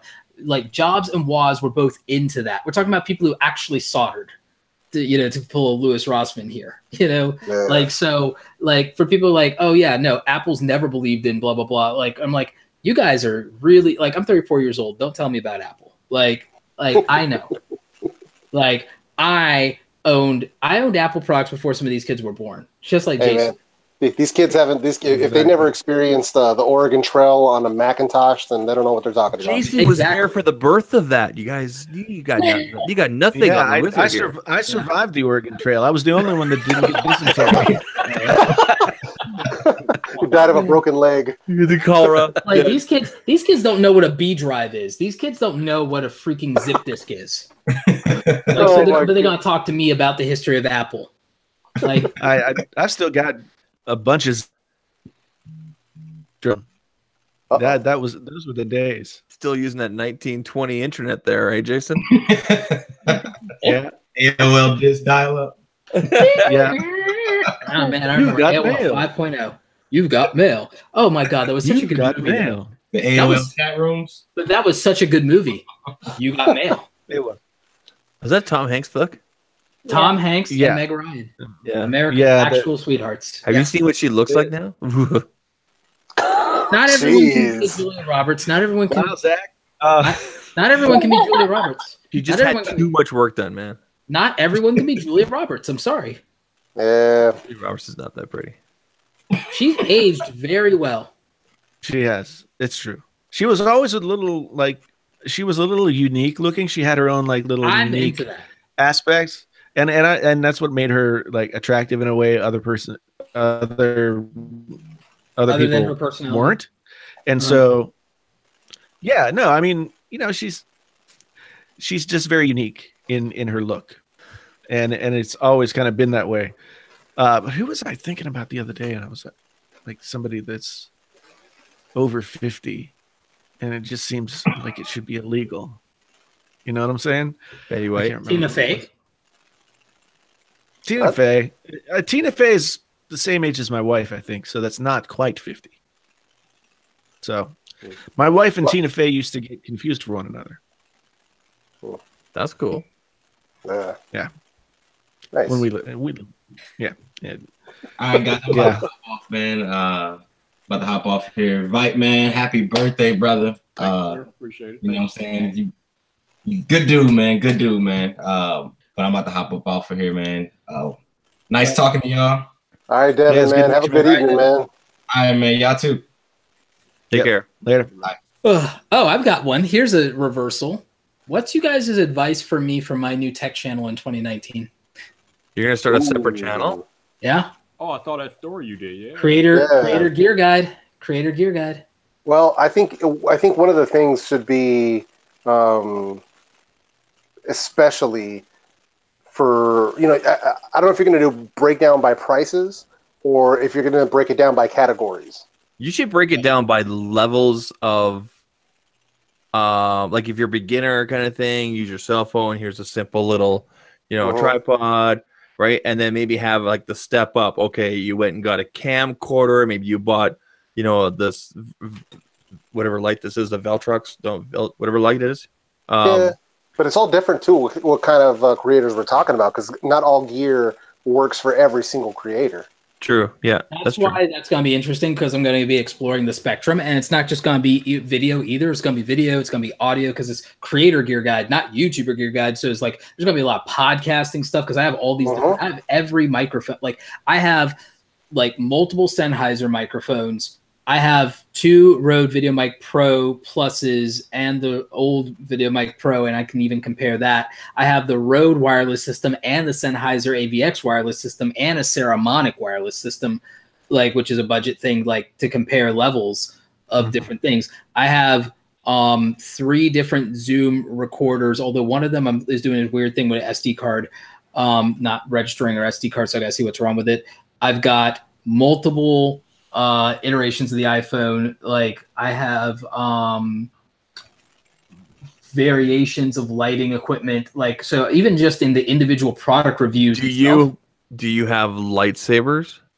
Yeah.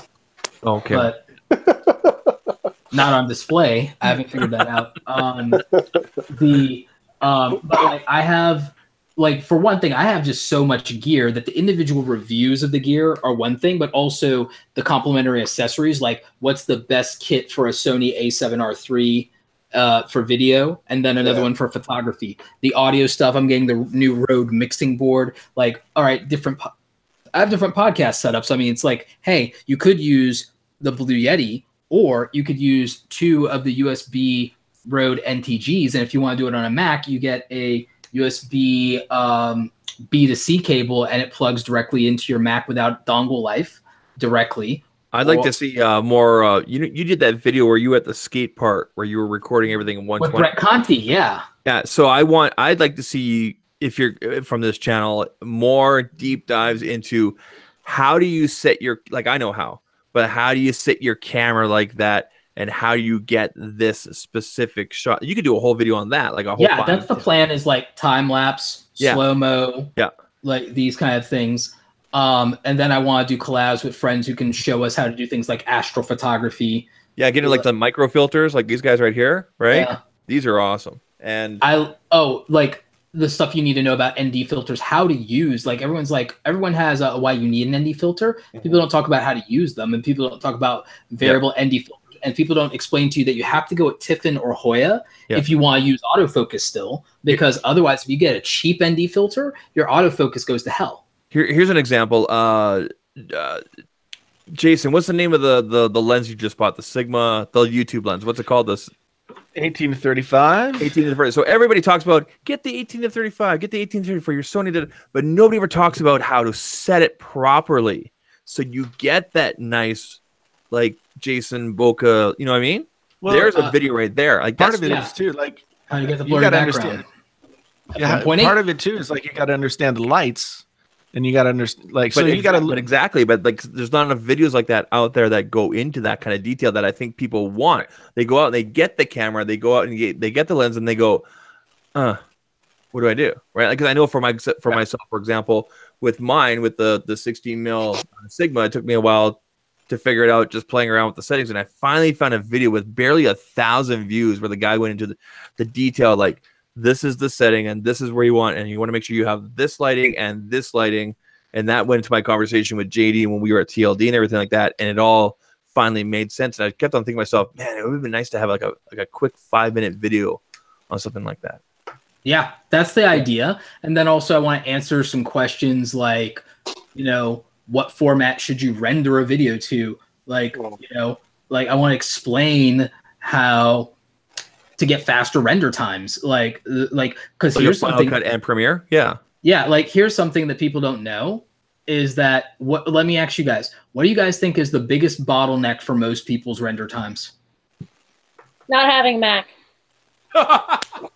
Sorry. Boom. She is savage.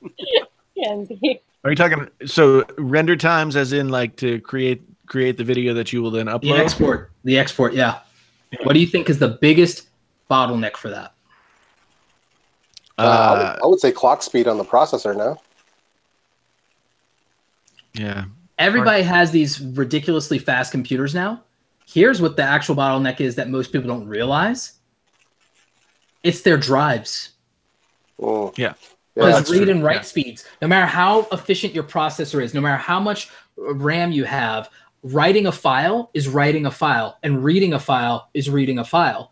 And what people don't realize is that one thing is internal write bandwidth. That's why I do everything on here. Right. But you know what's even faster than that?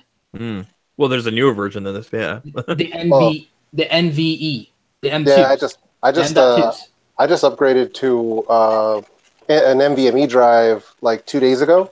Yeah, and Filmora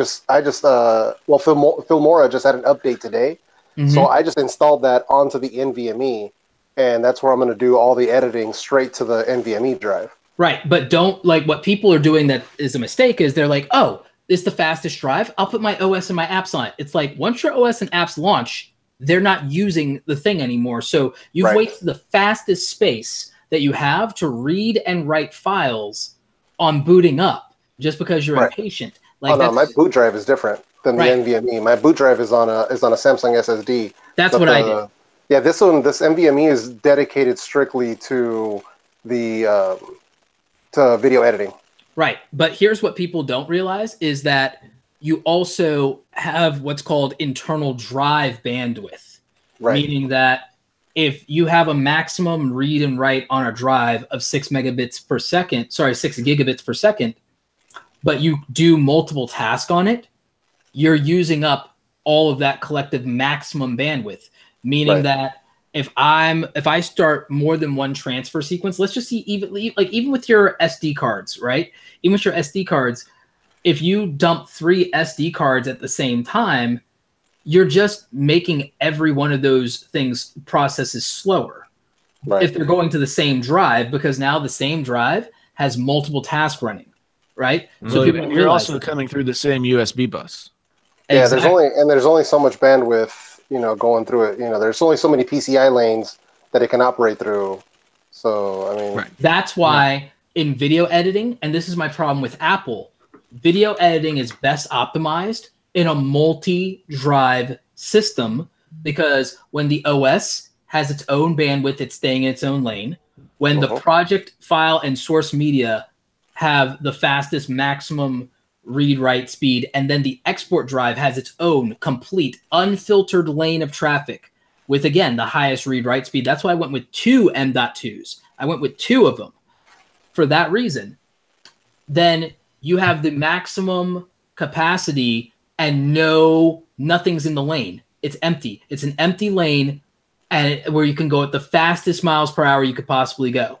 Yeah, and I was limited, dude, because I went with due to budgetary reasons, instead of going with the 270, I went with a Z170 board, and the older hardware can support that generation of processor that I wanted, but it only has 1 slot for an M.2. because it's a Z170 instead of being like a 270 or a 370. Gotcha. Yeah, so that's what it came down to. If I would have had a better board, I mean, it's still a good board. It's a Maximus 8, so it's still a solid motherboard, but it's a Z170, so there are limitations as far as how many M.2 drives, because it only has space for one. So. Right. I got the Asus Prime Z390A. Yeah, that's a great board, dude. Oh yeah. So like, what I went with is the Samsung 970 Pro for the project files and source media for Premiere. And then for exports, another 500 gigs, because I mean, the exports aren't going to be as big as the raw files. And the workflow is that once I'm done editing and once I'm done exporting, I can move all of those to a regular SSD because I don't need those speeds anymore. You know what I mean? Yeah, that makes sense. So like, but that's going to improve performance, renders, playback, everything, because people can get as much cores and GPU and all that stuff that they want, but file read write speeds are still file read write speeds, and the bottleneck is your drive. Yeah. But people don't know that. So making a video that explains that is valuable to anybody editing video. Yeah, no, there's some pretty good videos that explain that to me. I know they were, well, I don't know if you follow Jay or if you follow Paul or Kyle. They do some pretty good stuff on that. I think Paul did one where he was setting up a new editing rig, and he was kind of talking about how the workflow worked with Premiere and stuff. And there's some pretty good stuff. I don't use Premiere anyway, so but also DaVinci Resolve doesn't get enough people talking about it. Here's something people don't know. Everyone's going out and buying the RTX graphics cards, but most of the software hasn't been optimized for them yet. Yeah. Battlefield 5 games have been optimized for them, but not editing stuff. I think they're like three games. Yeah, but video editors, except for DaVinci. DaVinci actually is optimized for the RTXs right now. I bought the RTX just because it was the RTX 270 was the same price as a GTX 1080. Right. So I just was like, well, I'll get the RTX. I got the new 1070 Ti. Right. The 1070 Ti because it's still slightly newer, and because the amount of CUDA cores, and because I checked all the benchmarks. And the thing is, I went with value for price. And you just didn't get enough for another $500 comparatively. It's like, oh, great, like 6 more points in a benchmark score, like, but $500 more, really? Nope, it's not worth it, dude. Yeah. So I studied the benchmarks. I'm not going to make my own benchmarks test, but I'm like, but I can aggregate that information and give it to people in the short version of it. So like, that's cool. The other thing is people don't realize that when you listen to the largest content creators, and they tell you about video editing, they're all using a red workflow. They're all shooting in red. Those dudes, Which means that, but majority of people video editing are not. No. Which means that a lot of what they're telling you doesn't apply to you, which is why, like, if you go out and you try to you're not shooting red, but you go out and do an AMD Threadripper build, you're going to be disappointed, because the thing is, it's handling the H264 codec differently than it would handle the Red Media codec. That's the difference. Like, that's like someone should, if they're editing red, or if they're doing ProRes, maybe they should use a iMac Pro, or maybe they can get a MacBook Pro. But if you're doing H264 and you're not shooting 4K, or you're not shooting in red, or you're shooting on Panasonic or Sony in 8 or 10-bit, it's different. Yeah, that's a whole different. It's a whole different workflow for that sort of thing. Because even mine's all 264 and 1080, and even when I'm editing, even though Filmora does leverage some of the GPU, even when it's doing the full export or the full render, we're talking like on a 1070 Ti graphics card, it's only like 15-18% load. Wow. So it's like. Yeah, it's like barely really anything. To use it, yeah. No, it's not. So it's mostly depending on my CPU, but even the CPU isn't even maxing out. So Right, it's not even utilizing it, but it's also budget software. It's good budget software. It's gotten Yeah. even better since the 3 years ago when I recommended it due to a brand deal that I was severely underpaid for. But but is there even a lot of good content teaching Filmora outside of their own website and their own channel? There's a few creators that are doing it, but right now they just dropped Filmora 9, so I'm going to be up all night exploring that because I'm thinking maybe I can try to work out a video on that. You should. But like a lot of people, the biggest content creators will highlight or showcase or present a product, but they will not do any deep dives or follow up on the use case of that product or how to use it. They will tell you who it's for, but they won't show that person what to do with it and how to do with it. And that's fine because that's not their style or whatever. But it does also mean that the largest amount of attention is around the presentation of something and not what to do with it or how to use it once you've spent all of that money, if you do spend all of that money. And I've always felt bothered by that because the thing is it didn't used to be that way, but those creators abandoned that style or that type of content. Maybe they were dissatisfied with it. Maybe it was the thing that didn't perform for them or whatever, but I think it still leaves this hole that can be filled for, like, do you realize how few videos there still are helping you get the most out of the iPhone anyway? Like there's still things most people don't know how to do with the iPhone. And why is that?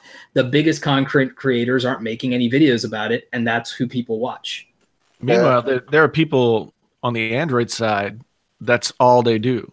Is make a video on every single phone and how to optimize it, how to do this, how to do that. Like I'm thinking of what is the guy's name? Jeff Springer is somebody who does that. Yep, Jeff's good. And the iPhone guy or he used to be the Android guy. Matter of fact, does anybody know how to turn off an iPhone XS? I'm just wondering. Yeah, you hold the power button and volume down, and you'll get like. Does that make sense, right, Apple? And then hope that you don't accidentally call the cops. Right. Yeah, just calling the cops. The other day, my wife's like, "What?" And I'm like, calling the cops it has the same color scheme as power off, so you got to be careful. Yep, and also calling the cops is like right in the center of the screen. Yeah. And power off is like up at the top. Make sure you don't hit that button. But yeah, you hold down power and volume down until that screen pops up. The least intuitive thing that you could possibly have to do from the company that's supposed to know everything about intuition. Well, they don't want you to intuitively turn your phone off ever. Apparently not. Yeah. Well, because it's so well optimized that you should never have to restart. That's true. Oh, that phenomenal battery life. You know, like. So I got a question. Head out, y'all. Time out. Bye, Shannon. Oh, time out. See you later, Shannon. Bye, Shannon. Almost midnight. I'm gonna turn into a pumpkin if I don't leave soon. So, happy birthday, Vyyyper. Thank you, Shannon. That's not your birthday anymore in like 30 seconds. Pretty much. Okay, I got two things here. One, I figured if anybody could appreciate this shirt, it would be Roberto. Yes, do it. That's from Stupendous Wave. Yes. This is his merch. Yep. Right. So anyway, I figured if anybody could appreciate that, and Roberto, sorry. Wow. Who are we here for? Vyyyper. Hey, how you doing? Happy birthday. Thank you. I got to get going because I got a big day tomorrow. So thanks for having me on. It was good seeing you guys all again. It's good to geek out here and talk and everything. And it is pronounced GIF.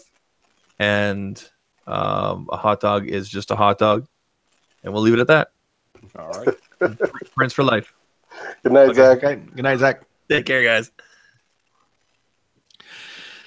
Yeah, well, it's time for me to go as well. Oh no, dropping like flies. Hey, man, I have realized that if I don't actually get the sleep that I clearly as a 47-year-old person need, then my body will shut down. Yeah. No, I hear you, man. And so I gotta be good about that. So, and these live streams always wear me out. Like usually the podcast by itself wears me out, but that's usually like 2 or 3 hours. Now I've been doing this since we finished that. Yeah, you're gonna have that Vyyyper hangover. Yeah, I know. That's exactly, man. I quit drinking and then I started doing these That Vyyyper Vyyyper streams. coma. That Vyyyper coma. Yeah, but anyway, Vyyyper, I hope you had a good birthday, man. Thanks, Jason. Appreciate it, man. Yeah, thanks for having me on. I'll see all you guys very soon. Until What, the next CES? time. We're doing CES, right? I ain't doing no CES. You should. Be good for I you know, for but break deals. But I just didn't have like the big chunk of money. I mean, I did have big chunks of money, but I spent them on other It things. wouldn't be that much to do CES. I'm just worried about the hotels. That's why I didn't do it. That's why you guys go in together on a hotel. I can't. You go in with your boys. You go in with Zach. You go with, huh? Zach already said he wouldn't do it. Oh, then you go in with the rest of us or whatever, whoever. I'm too old for that shit. You don't want to be in the room with me. 2020, man. We need to like get one of those Airbnbs with like 8 bedrooms, dude, and just do it big. Well, that would be fine as long as I got my own room. But That's what I'm saying. I got kicked out of my. I got kicked out of the marital bed like 15 years ago because I snore so bad. So Yeah. you know, that's just how it is. I'm trying to protect you guys. All right, it's whatever. I still don't think it'd be that bad. Like, but you know. Yeah, I didn't want to travel so soon after the holidays, and I get it. It's been a crazy year, so totally get it. Yeah, I'll hit it hard next year, and I can still make videos. Get Zach to send me some B-roll. You could coordinate that. Yeah, you could also they post B-roll in the press room that you can use. Yeah, so I'll crank out some stuff anyway, even though I'm not there. And it's my wife wants to go to Vegas for her 50th birthday. Hold on a second. So my wife wants to go to Vegas. When's for her her birthday? February 5th. So it's close. She's just bumping it up.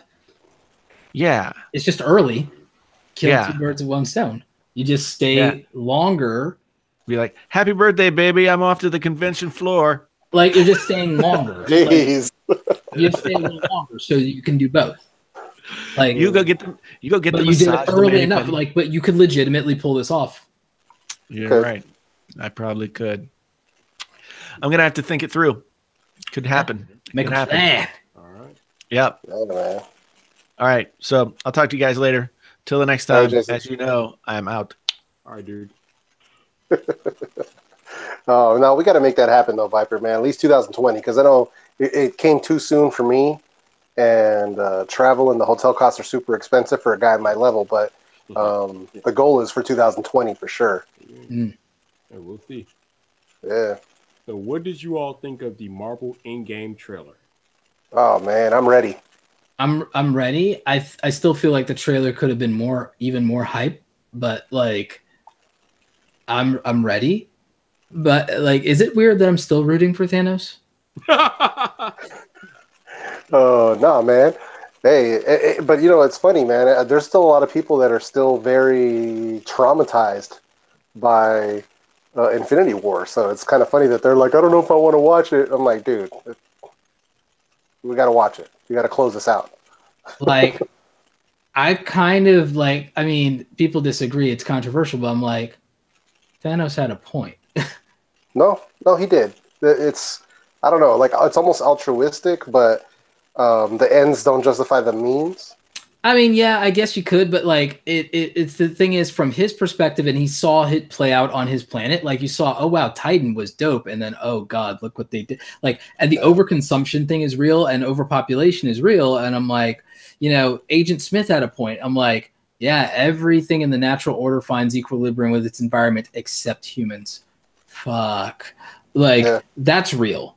And I'm like, yeah, we just consume and consume and consume, and we don't give a shit. I'm like, and nothing else does. Like, oh man, like it's like when you take yourself out of the equation, you're like, objectively, we're horrible. Like for a planet, for an ecosystem, we're the boogeyman. Like we're the worst. Yeah. So I'm looking at like Thanos is like, am I not merciful? Because his answer could have been he could kill all sentient. He could just kill all sentient life. Yeah. The answer was half. Yeah. And I'm like, even if you're not in that half, I'm still like kind of like, yeah, I get it. Like, I'm like, dude, because he's like, well, oh, you could make infinite resources. I'm like, no, you can't.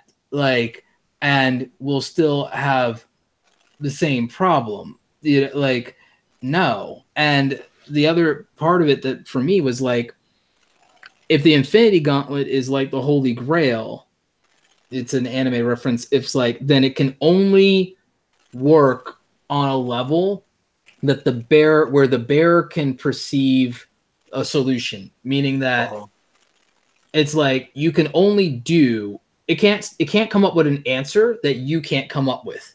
It can't, you know, but he came up with an answer called half, you know, and that's so it could do that because he could come up with that. Like he's not the kind of person who would perceive of, oh, I'll make enough resources for everybody. Cause like, what would that even mean?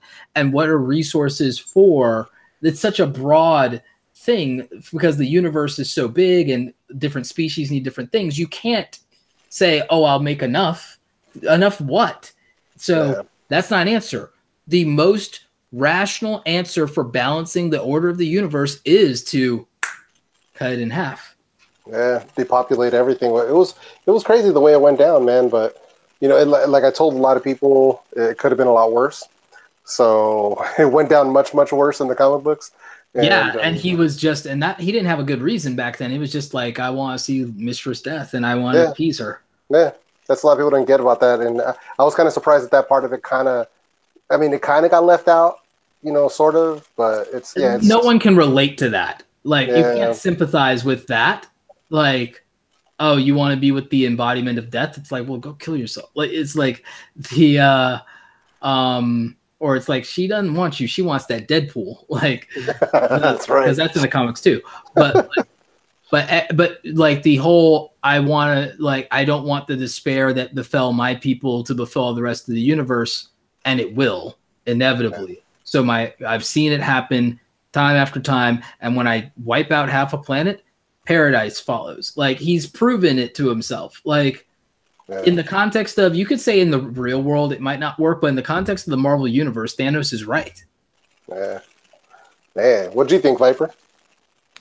Oh man, it was such a tease.